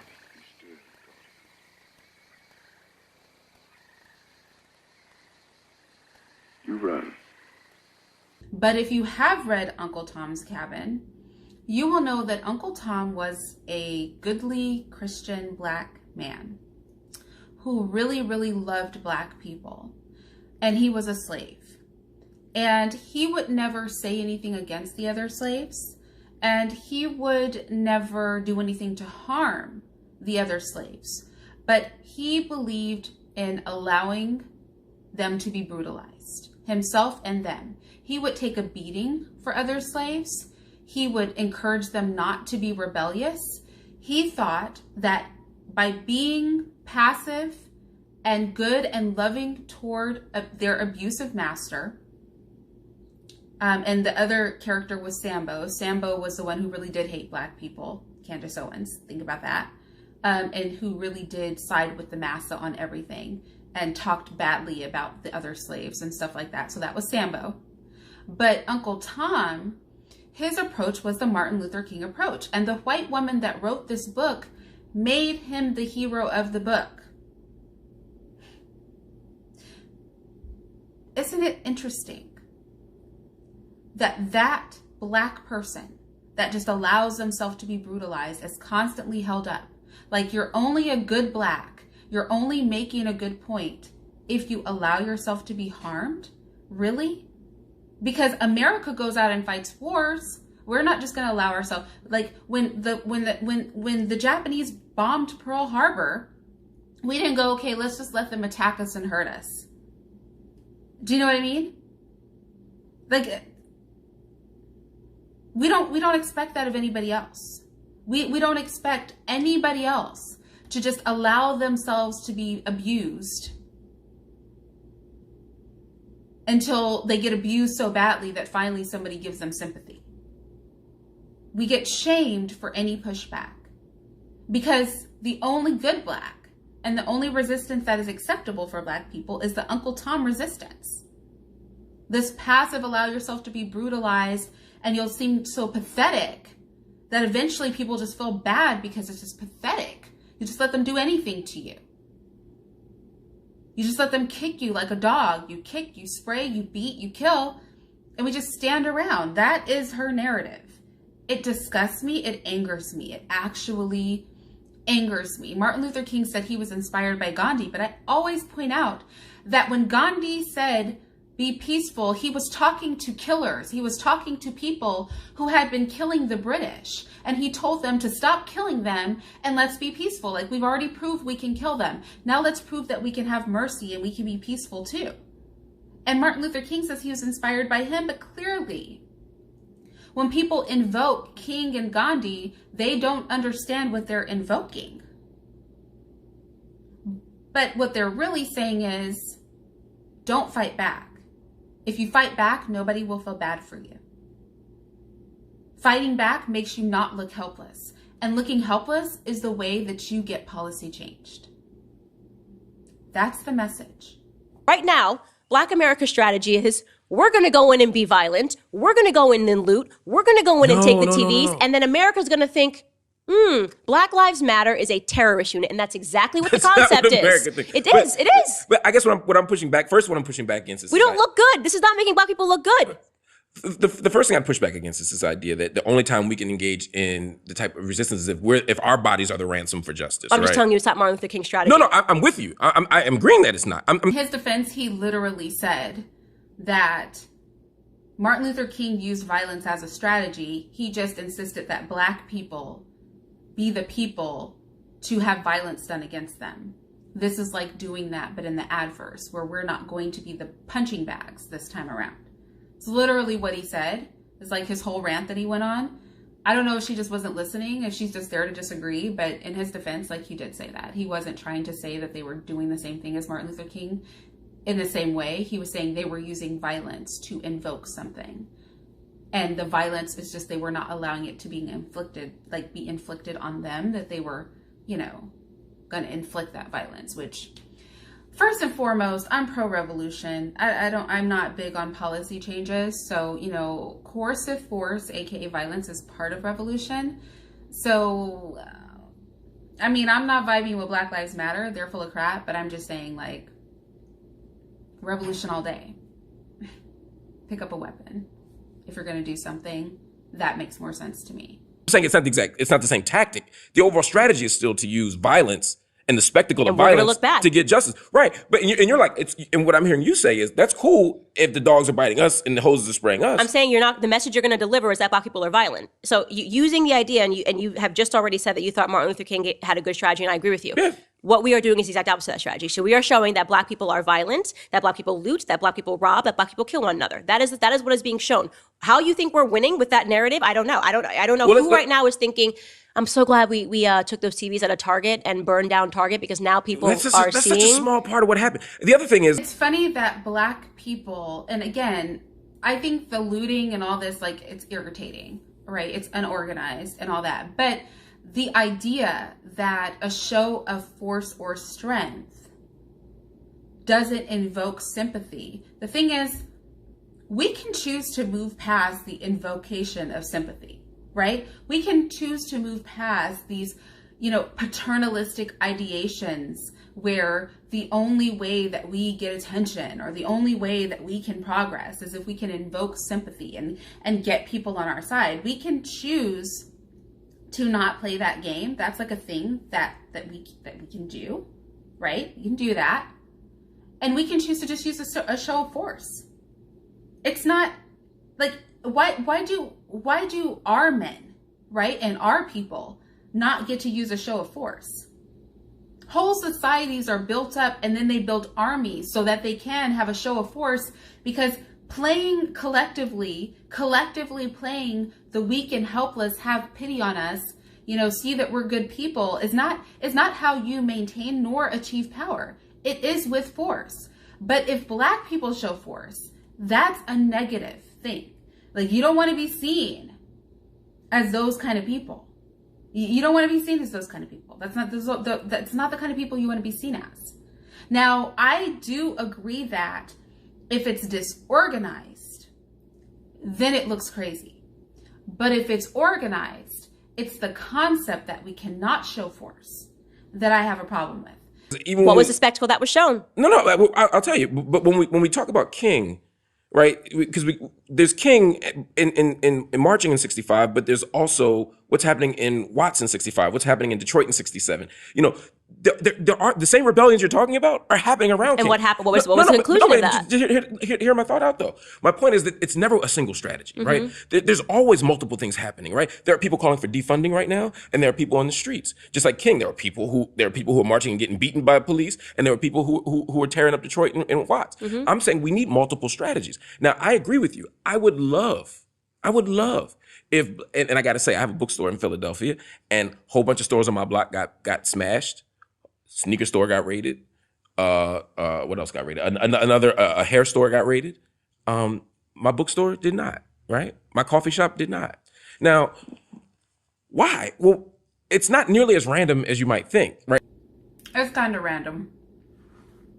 I'm sorry. I had to take a food break. They're very long-winded. Much of a lot of the stuff is, oh, you're tearing down your own shit. Most of this shit in our neighborhood isn't ours. Right? Most of it are people who are occupying our neighborhoods. Most of the stuff we're taking, most of these homes that are burning, we don't own. So Target, where they hire majority Black people, so you've taken Black people's jobs in that situation. I mean, I'm trying to see one positive thing in burning down and looting and robbing. Okay, real talk. We may not own those things, but again, if you join my memberships page, like one of the higher tiers, I point out the Revolutionary Blueprint.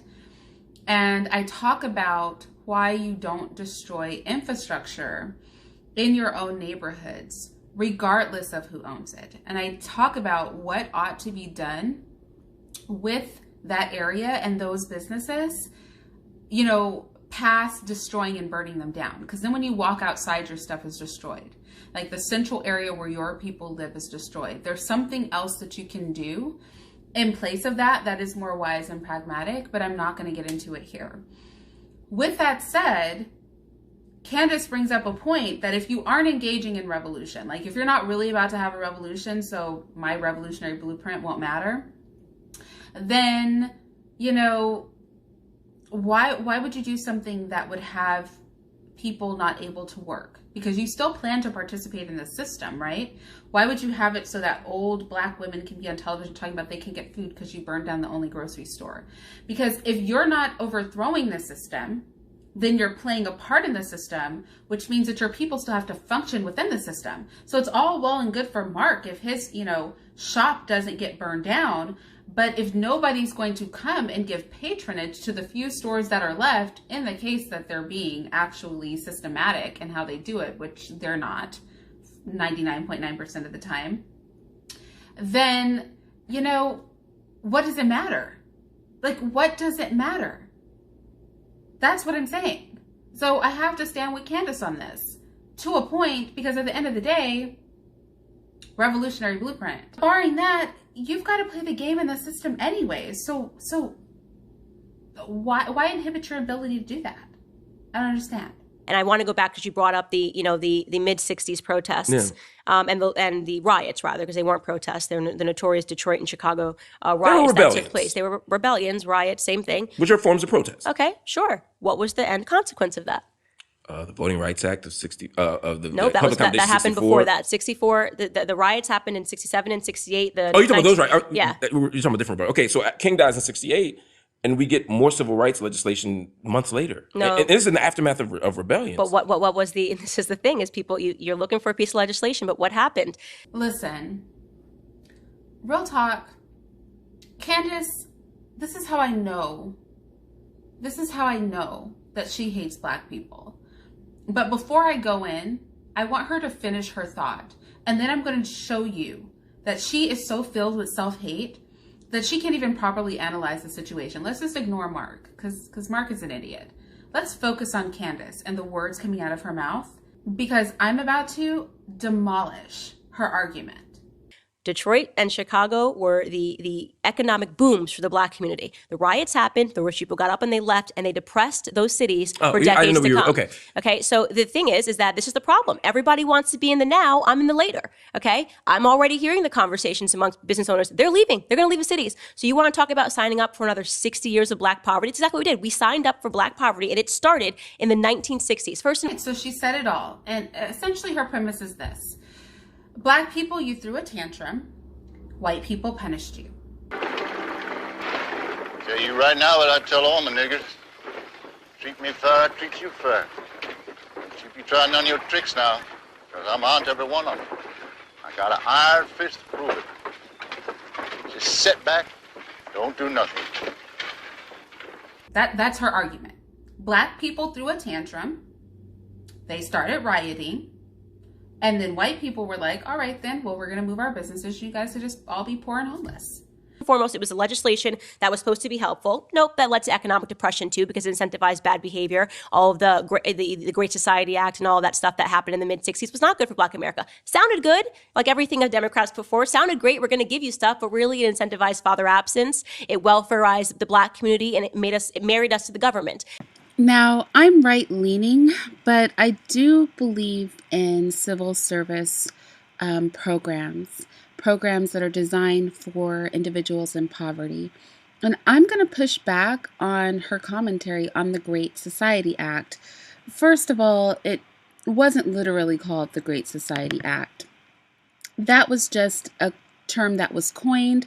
It was really called the Economic Opportunity Act.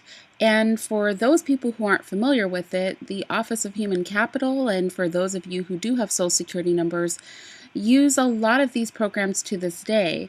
It includes a lot of things that I think we would be stupid to say were bad. Things like public transportation. I know I love BART.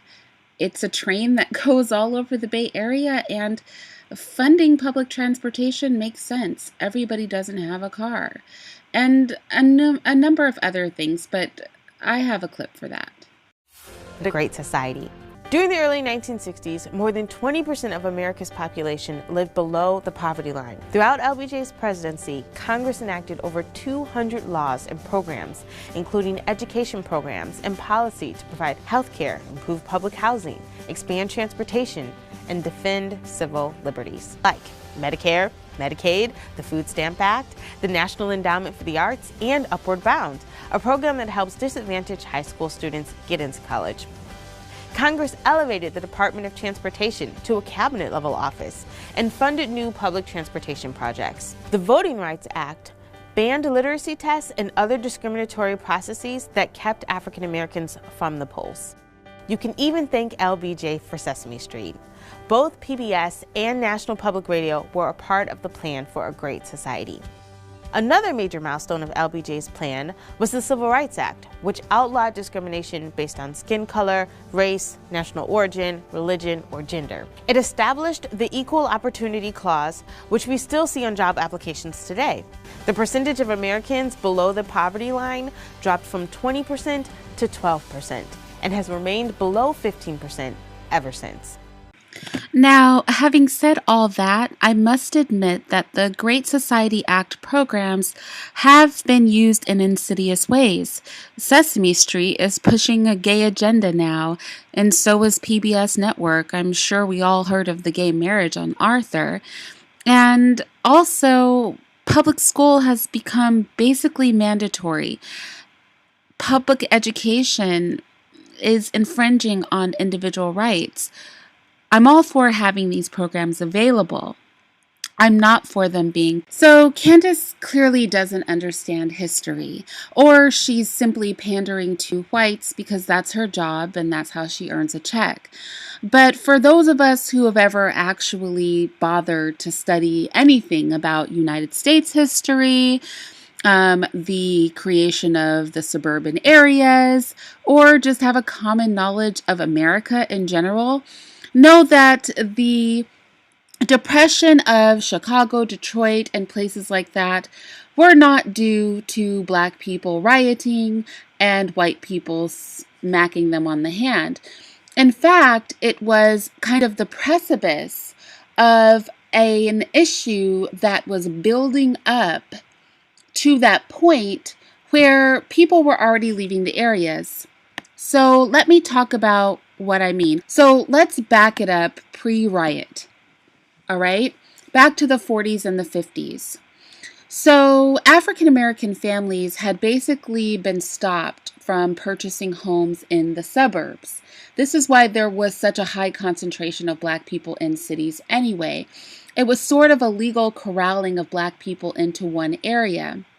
So throughout the 40s, 50s, and even the 60s, the Federal Housing Administration really preferred to create areas that were predominantly white. So here's an example. In California, you have what we call Daly City. Daly City sits on the outskirts of South San Francisco. And there were homes in the 40s and 50s that were sold through FHA or VA mortgage loans. However, even though African Americans were capable of qualifying for those FHA and VA mortgage loans, they were completely stopped from buying the houses because it was designed for these areas to be predominantly white. So because of this situation where you had areas of the country, and I'll give some more examples in a minute, like Daly City, California, where only whites were allowed to buy property in those areas and that restricted black people to be in the actual city itself, in 1968, right? 1968, now think about the riots, okay? 1968, the Fair Housing Act was passed. And it was basically like, all right, black people, you can buy homes in Daly City, right?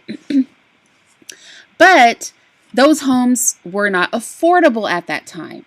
So what ended up happening is that a home that was very cheap in the 40s or 50s was then like $300,000, $400,000 by the time 1968 came around. And the same individuals who could have afforded the homes 10, 20 years prior were not able to afford the homes because of property appreciation values. So the Fair Housing Act passing really didn't help anybody get into those properties. So again, black communities stayed corralled in the city areas.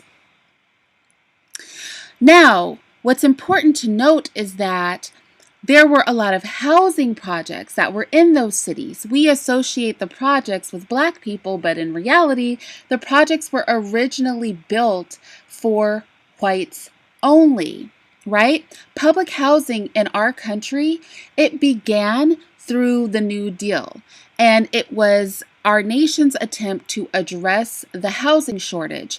It was not a welfare program for poor people. Let me repeat. It was not a welfare program for poor people.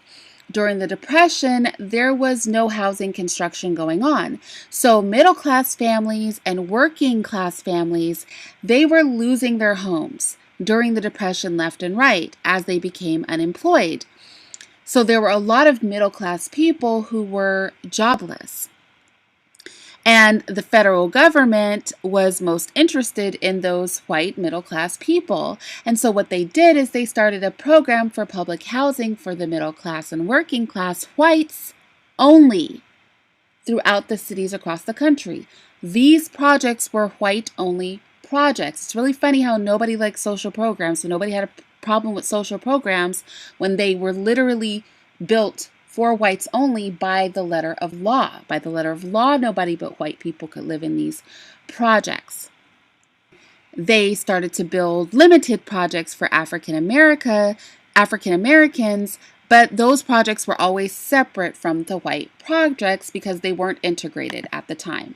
Right? I'm painting a timeline for you because Candace wants to make it simple, but I want you to know that this is a continuous story in history. The white projects ended up having a large number of vacancies, while the black projects had huge waiting lists.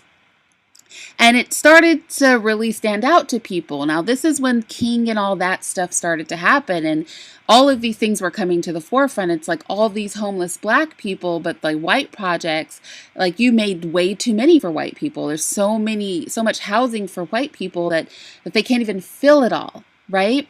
So what they started to do is they started opening up some of the white designated projects to African Americans, and then they started filling all of those projects with African Americans. Simultaneously, keyword simultaneously, they started building the freeway system where they started making 4-lane highways that would bypass these project areas that they were filling with black peoples, and they would also bypass the affluent areas, and they would these freeways would lead directly into what we call the suburbs. This is not King's Black America. I know. I'm saying in the same respect. In Ferguson is this very thing, right? You're right. There are migrations. There's white flight. Then ultimately you end up with the suburbanization of poverty in Ferguson, because Ferguson's a suburb, right? Then you look at a place like Chicago. You look at a place like Detroit. Multiple things are happening. It's not just that black people rioted and lost the city and doomed themselves to poverty for 60 years. You have to look at the shift in the economy itself. You have to look at the flight of factors, which weren't a response to black rebellion. It was a response to tax incentives. It was a response to going. It was rebellions. It was the automobile companies that were making those cities flourish, and they all packed up and left. Not because of everybody. Again, a good example is Ferguson. They stated it when they left. Yeah, companies say a lot of things. That doesn't mean that's why they left. They were burning down their factories. No, I understand. I understand what you're saying. I'm saying and they started to create policies, housing policies, to encourage whites to move out to the suburbs. There started to be mass production from builders to create subdivisions that were white only. Now, mind you, we haven't desegregated everything yet, so it was fine to create these subdivisions that were white only. So let's just recap. We had the Depression era happen. In the Depression, the white working and middle class became homeless because they were losing their jobs. So the government built segregating housing projects for white people. They overbuilt the projects. And Roosevelt's administration felt a little guilty, so they made a little splattering of projects for black people. At the same time, they started to build a freeway system with 4-lane highways. These freeway systems were built over those housing projects and past the affluent areas into the suburbs. And they started to then mass produce subdivisions in the suburbs and provide housing opportunities that were whites only at the end of these freeway systems in the suburbs. While they did that, in tandem with that, they started to then fill those empty white projects up with black bodies. Now remember, black people cannot leave the cities. They're not allowed to buy property outside of the cities in the suburbs, so the freeway systems don't benefit them, but they're moving white people out of the area. As white people move out of the area and automobiles start to become more prevalent, so, for example, in 1945, Americans owned 25 million cars. By 1965, the number of vehicles on the road had tripled to 75 million. So now you have segregation, building of roadways out of the cities into the suburbs, as well as white-only housing projects being built at the end of these roadways in the suburbs. And so the families start to migrate from the cities into the suburbs, while they simultaneously fill up those old white housing projects with black people. Bring in the civil rights era and Martin Luther King. So we get our civil rights, so-called. But as we're getting our civil rights, businesses start to leave these cities because all the white people are leaving. And so smaller retailers, not the big factories and things like that, but smaller retailers, which make up the bulk of industry in cities, start to leave to follow the white people who have moved out to the suburbs. Although we now have the Civil Rights Act, black people can't afford to move into the suburbs. White people had a 20-year head start in the suburbs, and the property values have now increased. Add to this the fact that then we have, for example, in places like Detroit, which is one of the places Candace pointed out, local authorities being irritated because some of the civil rights policies and acts that were passed started to place black leadership in their areas. Well, the police and local governments did not like that. So they started basically brutalizing black people. Well, this created a perfect storm for black people to say enough is enough. We've, protested, you sprayed us with hoses, you've basically locked us into the cities and locked us out of the suburbs, and they start to go nuts and toss the country.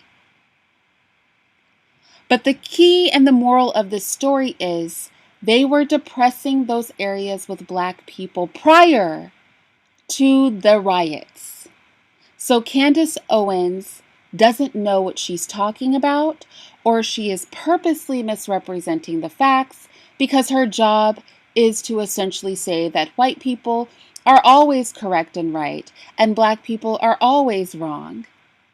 That we are trash and they're amazing, and everything that ever happens is all our fault, and if we would just be good, they wouldn't have to punish us by pulling out their businesses and smacking us on the hands. She's self-hating, or delusional, or pure evil, and purposely misleading people. You decide which.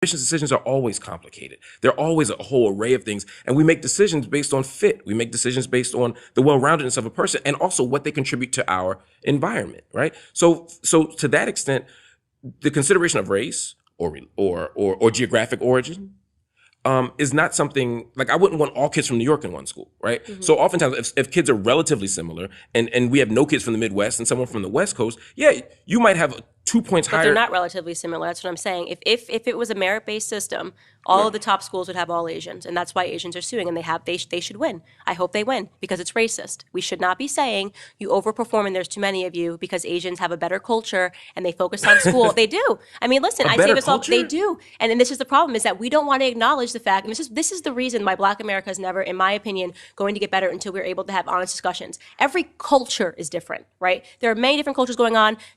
Latino culture is different. Asians culture is different. When you say Asian, who are you talking about? Okay, so I should be more specific. Yeah. So right now, there's a bunch of Cambodian Hmong kids that have never seen Cambodia. So right now, the if you want to talk about in terms of wealth in America, the wealthiest groups are Pakistani, Taiwanese, not Chinese actually, and I think Japanese, right? And growing up in an environment, I grew up in a very mixed, public school system. One of my best friends who was Japanese, after school at her house, her dad was crazy about schoolwork. I mean, it was like, it didn't happen in my house. Our cultures were different, you know what I mean? It didn't happen in my house, and my cousins, like really, a lot of us, I'm raising my cousins, I'm watching my cousins, because their mom's at work, they're single mother households, so the cousins are becoming the babysitters. It wasn't that way. Her father was so strict about her work.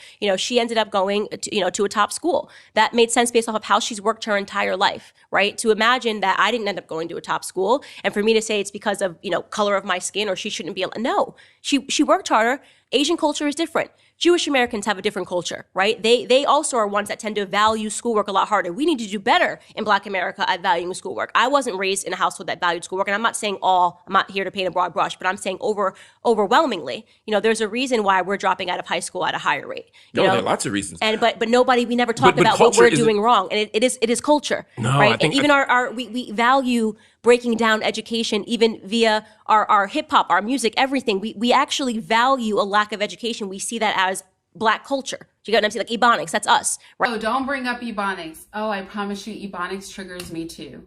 Every time the word Ebonics comes up, I just want to rip my hair out. I remember being so angry. Like the first time I heard about it, like when it first came out, I was like enraged. I was actually enraged. I was enraged. I could not believe people were like going along with this and pretending it was a good thing. No Ebonics. No. So no. If you want to speak a foreign language, learn one. There's a lot of African languages you can learn. There's some patois, and he's about to compare it to a patois, but no. Gullah is a patois, okay? That's a patois. Creole is a patois. Ebonics is not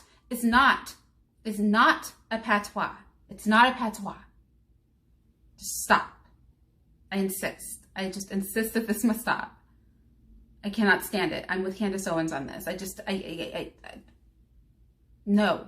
Right? And then we're surprised. Ebonics a lack of education? And then what I'm saying is that what Ebonics is you're breaking down the English language, right? And then we're surprised. No, it's a dialect of the English language. Okay, it's a dialect of the English language, but it's not proper English, right? Okay, I'm sorry. He did not compare it to a patois. I'm so glad. He called it a dialect, which is worse. Like, no, we don't want to normalize this behavior, okay? No. Calling it a dialect is actually worse than calling it a patois. It's like far worse than calling it a patois. I almost wish he would have called it a patois. But because it's so clearly, evidently not a patois, I guess he had to go to dialect, which just runs the risk of everybody running around permanently talking like that and just never learning actual proper language structure, because why? It's a dialect. It's going to be normalized. No.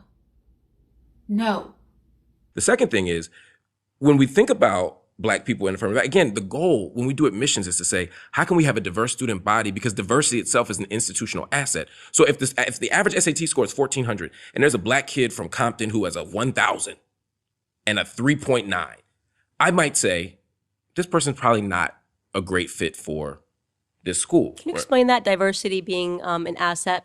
Why, yes, Candace. I would be happy to explain to you how diversity is an asset. You see, we are looking at an event that is made of predominantly wealthy white people. Why? Why do these rich white people want you there, Candace? Well, it's because you're Black, and as rich white people, they are not able to speak to Black people in a way that Black people will receive. Ergo, they hired you, Candace. They hired you so that you could say all the things that they would say but cannot say. In fact, Candace, diversity is the reason that you have your job and that you're interviewing Marc Lamont Hill today. You see, again, they need a Black face for their white agenda.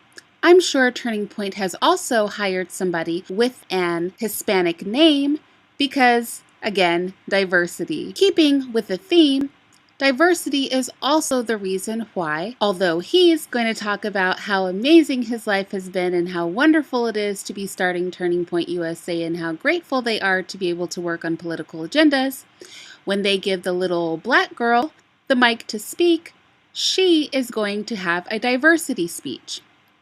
In your diversity speech, Candace, you will drag your mother. You will insult your parents for providing you with a 2-parent household until you were in high school. You will essentially try to make yourself seem like a gutter to rag to riches type person so that they will recognize that they have chose the right negress for this job. You see, diversity is very useful.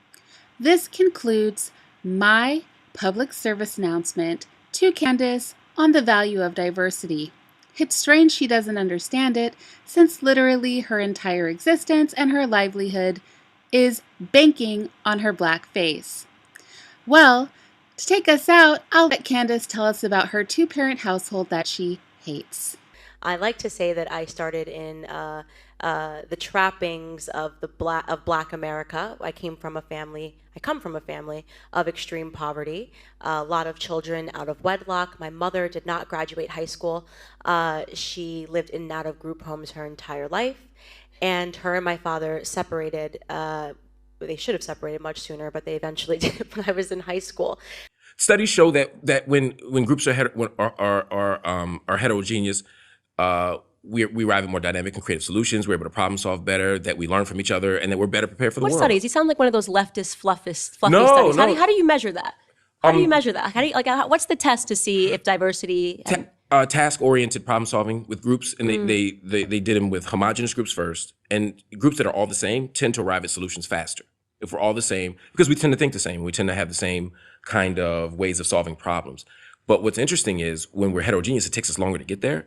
But we offer more diverse and creative solutions, outcomes. So now you could ask what your goal of school is. We could have a debate about what you think the outcome should be. Yeah, because I think that there's no such thing as diversity. Just because you look different than me doesn't mean that we're diverse. We could be from the exact same neighborhood. I agree. To me, I think the one thing that students that would benefit the most from, and what you clearly don't have on college campuses, is intellectual diversity. So this right here is of much better use to a college university. Two Black, we look alike, we're the same color, right, but you and I are on totally opposite, playing fields, and this is a positive conversation for people to listen to and to hear. This is weird because first, Black culture is so homogenous that we universally don't do things like put emphasis on education, right? Now, Black people are so diverse that simply throwing a Black person in the mix won't guarantee diversity. Which one is it, Candace? Are we all the same? Or is our culture so uniform that we're kind of all not speaking English and not focused on education? Or is our culture so different that simply throwing a Black person in the mix doesn't guarantee diversity? Pick a side. Pick a side, child. But that's not the same thing as an admissions policy. But the culture that, first off, an all-Black dorm is racist. And this is my problem, is that somehow we've arrived suddenly into a place where Black Americans are authoring the exact same thing that our ancestors fought to end. Discrimination, segregation, but we've made a spin on it and said, but this is a positive form of discrimination. This is a positive form of segregation because we're choosing it. It's wrong. It's just wrong. I mean, I don't see how you can't just plainly say an all-Black dorm is racist. It should be all Black, all white, all Hispanic. It's racist. It should never exist at all, okay? You sleep where you sleep. You don't like sleeping there. You leave the school. You can decide to go somewhere else, but we don't play that game on college campuses. So is it okay to say that I want, Jewish people? Yes! So you're okay with all of it? Yes! We want all Asians. There is a long history of excluding Jewish people from universities, so we had to. Candace has such a big problem with historically Black colleges and universities, even though they're incentivized to actually recruit white students. But it's weird that she's never heard of Chinese academies and things like that. Maybe it's just because I'm from California, but there are literally so many Chinese academies, so many Chinese schools, where literally I've never seen anybody who's not Chinese. I know people who aren't Chinese could, I guess, theoretically attend, but they don't. There are Catholic schools. There are schools for Muslims, and typically the people that attend there are Catholics or Muslims or Chinese at Chinese schools. I think Lamont's about to point out Jewish schools. There's a lot of Jewish schools, especially for Hasidic Jews. But HBCUs are a problem. It's like, does she live in the real world?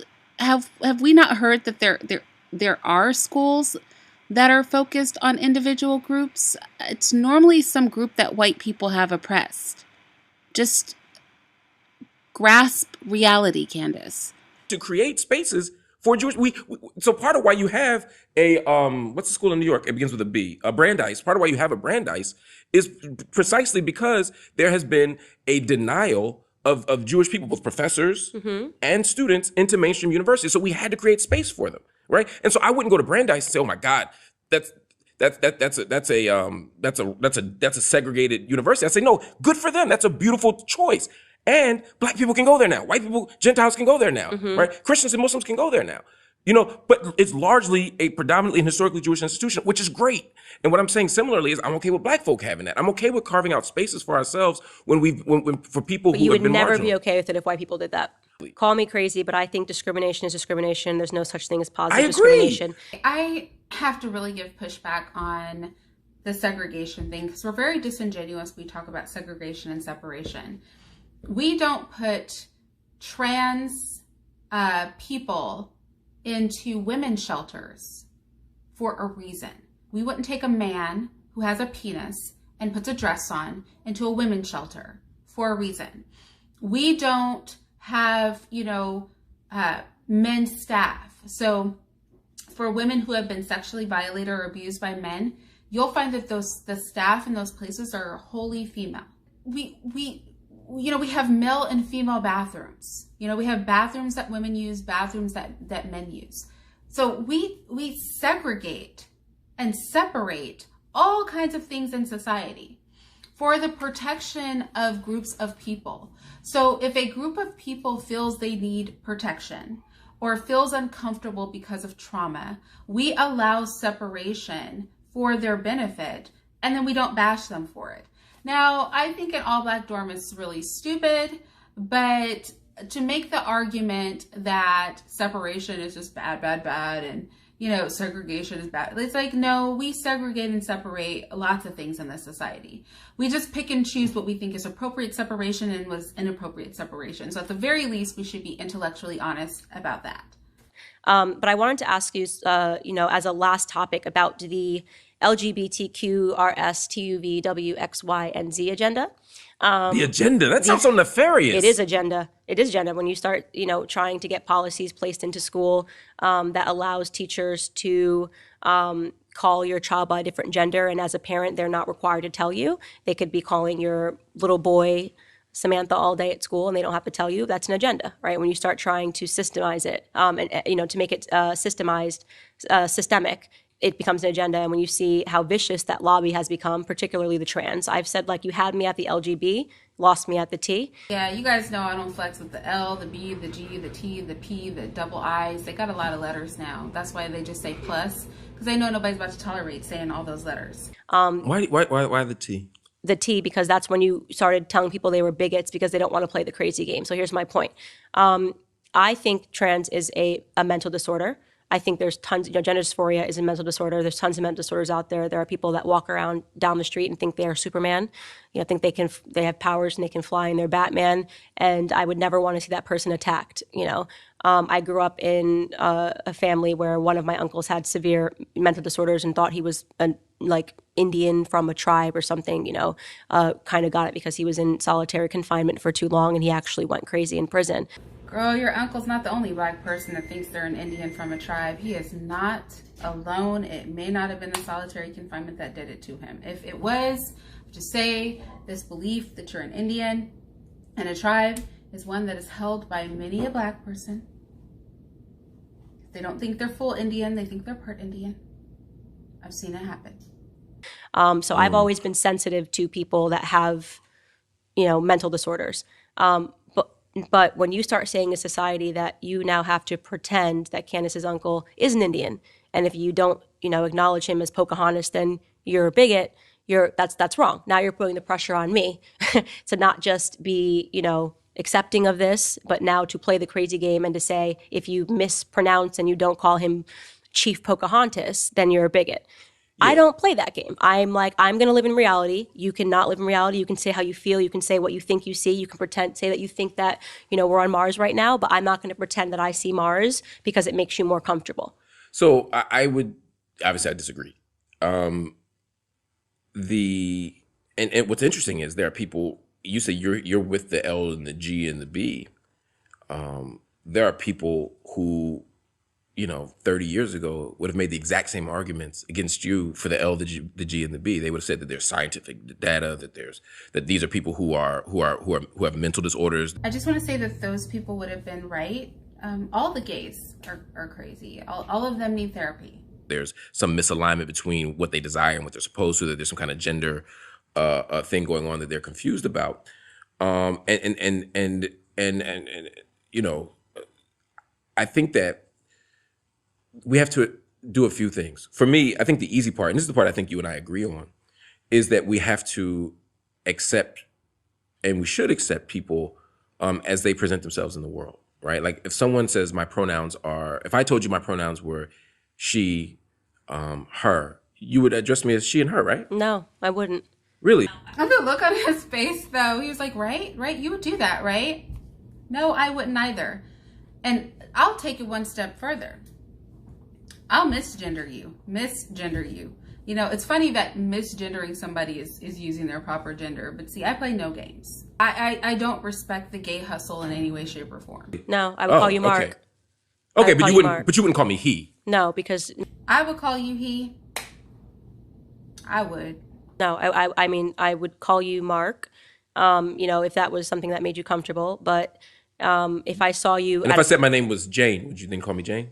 Let me keep it real. If you were that dysfunctional, we wouldn't really be having a conversation. First and foremost, crazy people know not to talk to me because you're not going to get the desired result. So I'm not even going to put myself in an uncomfortable situation to like be around a person that's behaving that way. Like I'm going to have to separate myself. And if I can't be separated from you, then you're going to have to move to reality because only one of us, like Highlander, right? There can only be one. Okay. It's not going to be you. If that was your legal name, yes. But you'd only call me by my legal name. Yeah, I call you by your legal name. I don't have an issue with that, but I'm not going to pretend, I'm not going to change what, you know, these established pronouns for male and female because you say, you know, I'm Mark and here I am presenting. So what do you, I really want to ask you, I'm genuinely curious about this, but first let me just say, I think that one, this isn't a case of someone thinking there's something that they're not. What people are saying is that there is a misalignment between my sex and my gender. Disorder. If a man was blatantly calling himself like, because some names are very gender neutral, but like if you want me to call you Sally and you're a man, I'm not going to address you at all. This is what is going to. I'm not even going to call you Sally. I'm not even going to play that game. I'm not going to call you by a woman's name. I'm that intolerant, and I don't even care. I don't care what anybody says about me. I've already spoken. I'm a bigot. I'm comfortable in my bigotry. If you're comfortable in your debauchery, I'm comfortable in my bigotry. Like, come on now. That's the point. My mind and my body don't match. That's a disorder. That doesn't make it a disorder. No, that makes it a disorder. If I feel like a butterfly, but my body is the body of a human woman, that's disordered. I mean, it's literally called gender dysphoria. It's medically a disorder. Plants and animals. I mean, dogs eat their own vomit. Lions murder, you know, the male children that are left over or run them off when they take over a pride. Wasps tear the heads off of bumblebees. Monkeys throw poop at each other. Do we really want to use nature to determine what we're going to do as people? It just means that the world may be more diverse than we've previously understood it to be, whether we see it in plants, whether we see it in animals. There's all kinds of complexity, and we look in history. I mean, even we go back to the continent of Africa. Do not try Africa. Don't try it. Maybe I'll drop a card. I have a whole video on homosexuality and African spirituality, and we're not about to play that game. Homosexuality has never been widely accepted in Africa, ever, ever, ever. Watch the video. See, these gays, they play too much. This is gayness coming out. He's about to get way more passionate about this gay mess than he has been the whole entire conversation. You look in Asia, there's all kinds of examples of people who have complicated gender performances and complicated understandings of gender and how we perform gender. I also think it's interesting that he uses the word perform gender. And this really, like, he says a lot of things that are really key to explaining what he really thinks. Gender is not a performance. I'm not performing as a woman. Like, trust me, this didn't happen because of costuming, okay? This occurred naturally. That's not a performance. It's just a reality. Can be different. Mm-hmm. But I guess my question for you would be, why, if someone identifies as, particularly in a, someone who you engage with, say it's a colleague at work or whomever, a family member, whomever, if they say, look, I prefer to be called she and her, and I no longer want to be identified by this name, why not just honor that? If you changed your name, I will honor it. But why not? I mean, I'm sure you call people by nicknames, dog. I'm sure you grew up in a black neighborhood, right? People, I know you know somebody named Peanut, right? Yeah. Right. You don't say, well, that's not your legal name. Your mama named you Joe. I'm gonna call you Joe. No, I'm saying if a name is one thing, but if you're asking me to change pronouns, I'm not going to do that because these are established pronouns. You're asking me to now change the English language, right? We know why we call female, she, her, girl, woman. Okay, these are words that have meanings. These are words that have meanings. So this is a book. Right? So could you call this is a book and this is a mug? Could you call this a book and call this a mug? Yes, you could do that if you want to change it, but words have meanings, right? So now if I switch it and you say, well, this mug wants to be called a book, it's a mug. It's just a mug. This is the word we've established for mugs. This is the word we've established for books. So you're asking me to change the actual meaning of words to accommodate you. I'm not going to do that. No, I'm not going to do that. It is because not only is it a request, you can now get in trouble in certain states. I'm saying that's not for misgendering someone. The request of the trans community is not that I'm actually a man, but I want you to pretend I'm a woman. The argument of the trans community, which I agree with, is no, I am a woman, and so I want you to revert me. But you're not a woman. Whoa, he speaks all the way crazy. Like, literally, he's like, no, that's not what they're saying. But yeah, that's what they're saying. It's like, no, if you're a man and you want me to call you a woman because you really believe you're a woman, no. But see, you see the crazy coming out. He's very moist. You see the juiciness and the insanity starting to like seep out of him. But it goes like so far down the rabbit hole. You guys have no idea. Like he's actually out of touch with the reality. Like now we know he's off kilter. So that's the problem. So this is what I say is now you've asked me to take on your mental disorder, right? So I am okay with the fact the argument from my uncle who thinks he's a Native American from a certain tribe is that this is what he thinks. He thinks, but he's not. Okay, so I'm not, then to say to me that argument is valid because he thinks it, no. Just because you think something doesn't make it real, okay? But that's exactly what gender is. Gender is exactly about an experience and a performance and a social construct. It's not a social construct. Stop saying a social construct. To say that words don't have meaning and they're socially constructed means nothing, and I'll tell you why. They are. But you say that, but then This wasn't always a book. Okay, this could be called mug. So then you know what it is? Our entire discussion about Black America meant nothing. There's no such thing as racial injustice. See what I did there?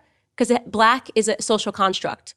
Yeah, but we live in a social reality. I agree with Candace. Like, words have meanings, okay? Like, unless we're going to play this game to the hilt, then she's absolutely right. Like, nothing exists because everything's a social construct, man. Like, there is no such thing as man or woman. There is no such thing as black or white. It's just all a flippin' gradient, you know? Like, really, though? There are constructs that are functional, but then there are solid facts attached to them. So I can say race is a social construct in that race is not something that exists in the sense that white people literally created race like in the 1800s, just to push an agenda. But that social construct is attached to a tangible reality, which is this right here. See this? This beautiful arm would be chocolate colored, and it indicates that I'm Black. So see, the social construct is attached to a tangible reality. Now, there is a word. Female. The word female is attached to a tangible reality. For example, females have breasts. We know this to be true because when men try to pretend to be female, the first thing they do is go buy silicone-shaped balls to put into their chest, because clearly it's tied to something. Females have vaginas. We know this is true because when these crazy people decide that they want to be women, they go lop off their scrotums, invert their penises, and attempt to make some sort of science experiment that is meant to resemble my vagina. Tangible realities are attached to social constructs. So within that social reality, it can't be both, Mark. So you either think that the gender wage gap is BS, that feminism is wrong, and that racial disparities are all BS because everything's a social construct. You're either going to go full postmodernist and say nothing is real and it's all made up, or you're going to acknowledge that there are some hard, concrete truths. If there are hard, concrete truths, you and I are black, okay? That's not going to change because we wake up and we decide, you know what, today I'm white and it's just how I feel, and today I'm Chinese. No. Oh, transracial is a thing. You can be any race you want to be.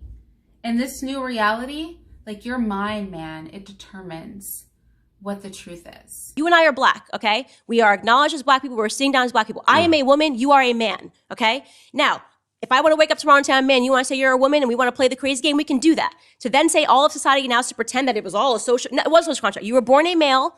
I was born a female. Yes, that's a sex. We are black. Okay? It's a color though. Black is it's a word that we use to say a sex. Female is a word that we use that has a meaning. Yes, it means you are born with a vagina, you can have children, you have a uterus. When you are a male, you are born with a penis, you can get a woman pregnant. Sperm, don't forget the sperm. And eggs, you know, women have eggs. Two things collide, make a baby. Male, female, basic biology. These words have real meanings. We cannot suddenly get into a society where there are no truths. So to acknowledge a social construct does not mean that we ignore biology. No, it literally means that we ignore biology. Like I'm positive that is like actually and literally the goal. And it doesn't mean that we don't have. Can men get pregnant? Depends. He's gonna play this thing to the hilt, isn't he? Carry on, Mark. Tell us about these men that give birth. I know. What does it depend on? I know trans men that can get pregnant. That means it's a woman. Only one sex can get pregnant. That's a circular argument. That's not a circular argument. Yeah. It's proving my thing. There is a truth, a concrete truth. You have to be born with a uterus to have a baby. Only women can get pregnant. The fact that we've arrived in a society where that's the part I'm disagreeing with. What he's trying to say, right, is that people with uteruses can have babies. He just doesn't want to call them women or men. It is people with uteruses can have babies. That's the part I'm disagreeing There's with. nothing to disagree with it. These are facts. So you can say that this person who is pregnant identifies as a man. That person was born a woman. I can tell you that every single time because only women can have sex because there are concrete truths about life. Have babies. Can have babies, pardon. And that is a hard truth about life. You cannot make that go away because you want to call a man, somebody who has a beard and dresses like a dude a woman. Only if it's pregnant, I can tell you exactly what it is. It's a woman. So I'll give you, let's go back to the social construct thing because then it'll answer the thing you just said. I'm not ignoring what you just said. I want to tie it together. So the idea of, my point was that a social construct doesn't ignore physical realities, right? The social construct is about how we as a society make sense of those physical realities, right? So for example, you said we're black. Sure, right? I'm trying to think of, you pick a light-skinned black person, right? They're black, right? We'd agree on that. Mm-hmm. Now, no, we wouldn't always agree on that. Let's go to the Dominican Republic. Mm-hmm. Let's go to the PR. Let's go to Puerto Rico. Let's go to Jordan. Let's go to Iraq. Let's go to Sudan. Let's go to Ghana, right? And let's go to South Africa. I'm picking these places very specifically because they have different racial logics and racial paradigms. And what it means to be black here, it doesn't necessarily mean that it's a universal blackness, right? That if in Dominican, there might be 5 different other racial categories, right? And there are some light-skinned black folk here who, when they go to Ghana, get basically seen as white, right? My question is, why do you have to even pick a light-skinned black person? If it's such a construct, you could take me anywhere and maybe I wouldn't be black somewhere. But I'm willing to bet no matter where I go on this planet, nobody's going to think I'm not black. Now, if you take a racially ambiguous person somewhere on this planet, there could be some confusion. But an actual black person? Nah, man. Don't play that game. I can't stand gay people. Like, I promise I can't stand them. I cannot stand how they're always trying to compare blackness to their gayness. The vile, unnatural, disgusting nature of what they are should not be compared to blackness. My blackness is not equivalent to feces all over somebody's penis. My blackness is not equivalent to some woman carving off a huge portion of her thigh to stuff it full of flesh meat and sew it onto her body and then sew her vagina shut because she thinks she's a man.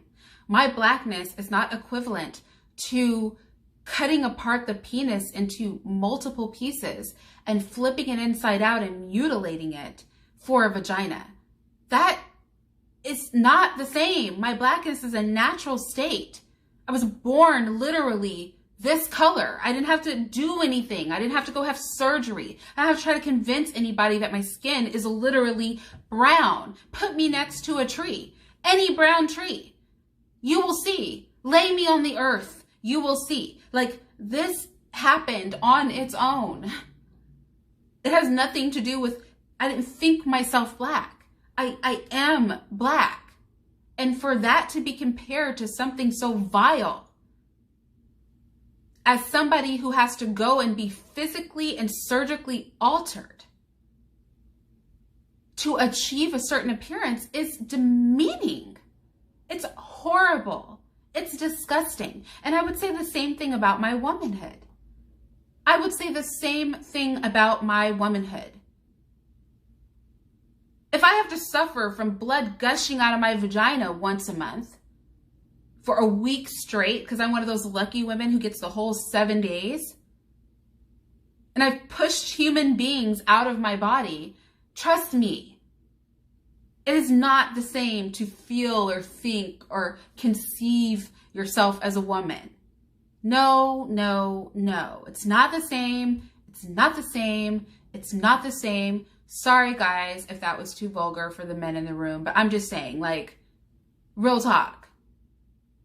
There's a difference. Because of how we socially construct it. Doesn't mean my biology changed. Doesn't mean my physical reality changed, but how society engages this stuff is what makes it a social construct. So similarly, when it comes, so I'm not ignoring the realities of race. So with race and racism in America, and then I'm going to take it back to the gender thing. When it comes to race and racism in America, it's, yes, biologically, we're all the same, right? Black people, white people, there's an infinitesimal difference between a black person and a white person in terms of our genetics, right? This is superficial stuff.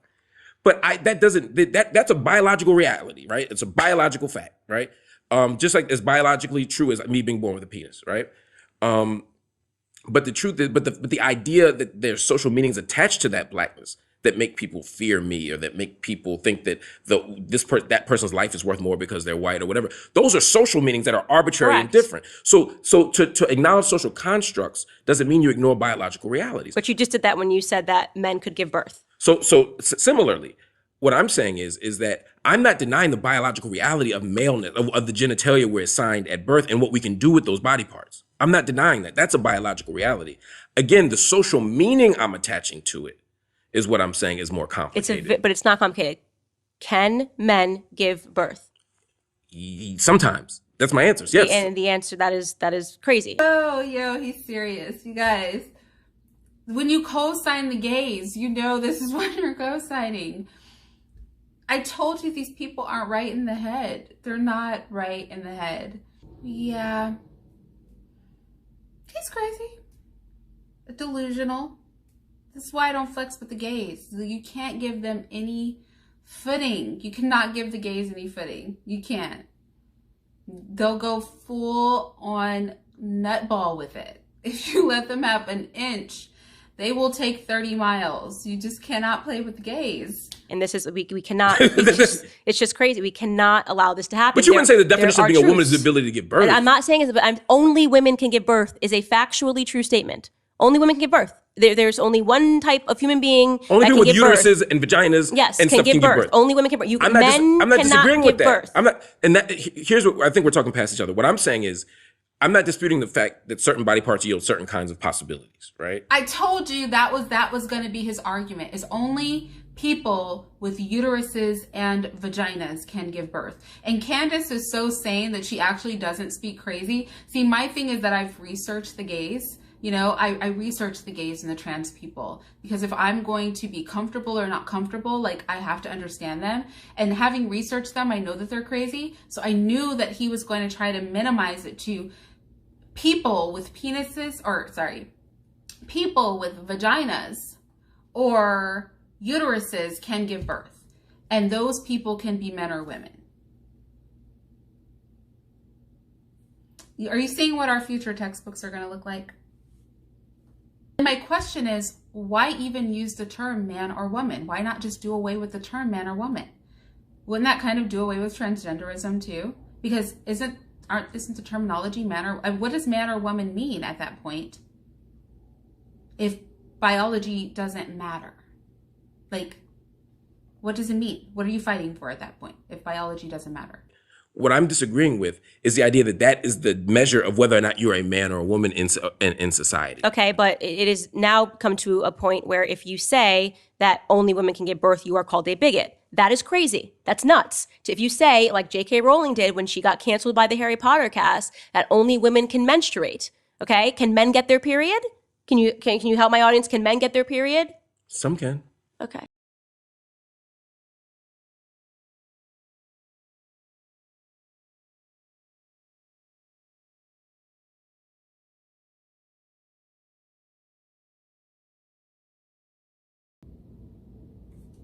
You want a cape for him? I mean, he's black, y'all. You guys know how you guys are. Well, I'm not with the gay agenda, but you know, if it's a black person, you're like, really? You're not with the gay agenda, but if it's a black person, you're gonna throw on your cape? We caping here? Can we stop caping for the gays? Can we not cape for the gays, even if they're black gays? Can we just exclude the gays from all conversation? I just know gays. Yeah, trans men. There's some trans men who can. And again, I think it's okay to ask interesting questions. I think it's okay to have intellectual debates. But I don't think that we ever want to enter a space where we deny the humanity. And I'm not saying you are, but to deny the humanity or the experiences of other people. If denying the humanity means I'm not about to respect this mess, I will deny their humanity all day, every day, okay? Heck, they basically are denying their own humanity. Like, I'm not going to be, like, see how they try to shame you? Oh, well, you know, you agree we can have interesting conversations and debates, but at the end of the day, we're right. That's really what he's saying. Like, screw y'all. Like I said, I was totally okay with trans until it became a demand. What you are denying is my ability to be an intelligent human being, right? You're denying my ability to talk about science and biology in a meaningful way. You are now making your existence is actually infringing on mine, okay? How so? And because when you make it a requirement now that I have to pretend that men can give birth and men can menstruate and there needs to be tampons as the ACLU is fighting for in male restrooms, and that if I don't see the reason, the importance of that, then I'm a bigot.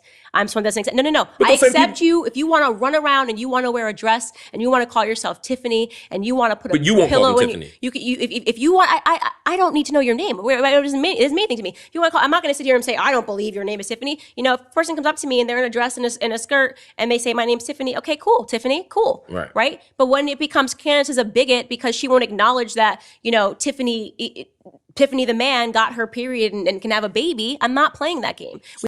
If a person comes up to me in a dress and a skirt, I'm going to walk away from them. Don't even introduce yourself. I'm good. I'm good. We don't have to interact. Like, our paths, they don't need to cross. We don't need to have a conversation. Honestly, it's not safe for me to talk to gay people. I've done a panel twice here on YouTube with gays.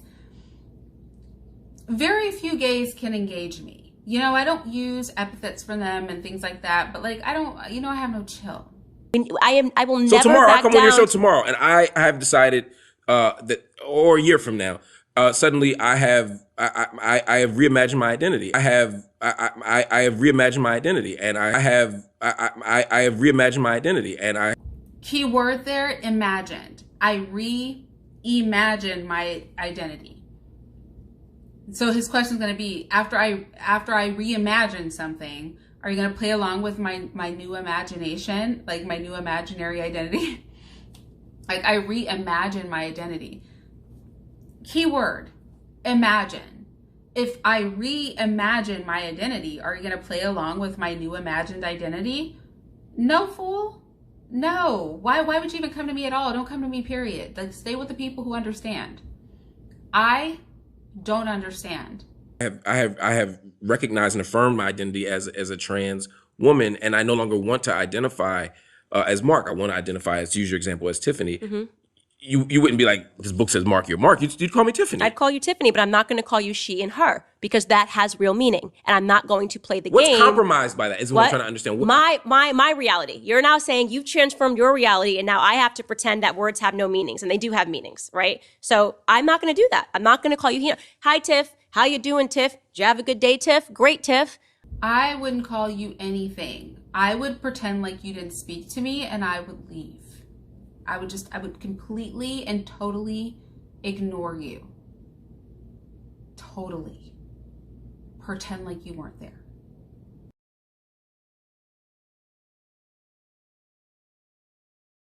So he's in crazy land and I can't take any more of this. Between the two of them, I cannot. I can't do it. It was a lot. I don't know how long this video is going to be because it was like so much. It was just like, what don't I comment on? Like what can't I comment on in this scenario was really the place that I reached. But I think it's safe to say that extremism is not good on either side. And Candace Owens and Marc Lamont Hill are two examples of extremism. They're both weird and nutty in their own ways. And I would encourage us to know that the reality is somewhere in the middle. We don't have to try to make white people the victim and black people some sort of horrible mass of non-introspective, stupid people. To be introspective and honest about the black community, as Candace does. And we don't have to be gay and deny reality and make comments about the black community like we can do no wrong, or we're giant children just waiting on Papa to show us the way or give us some grace. We can function on our own. Both of them are so off base. It's insane. And the way that they mix reality with their BS is crafty and deceptive. So I hope you can understand why I just could not pass up this commentary. But honestly, it's given me a headache. And what's worse is, like, after I've done all this talking, I've literally got to go and listen to it all over again for editing.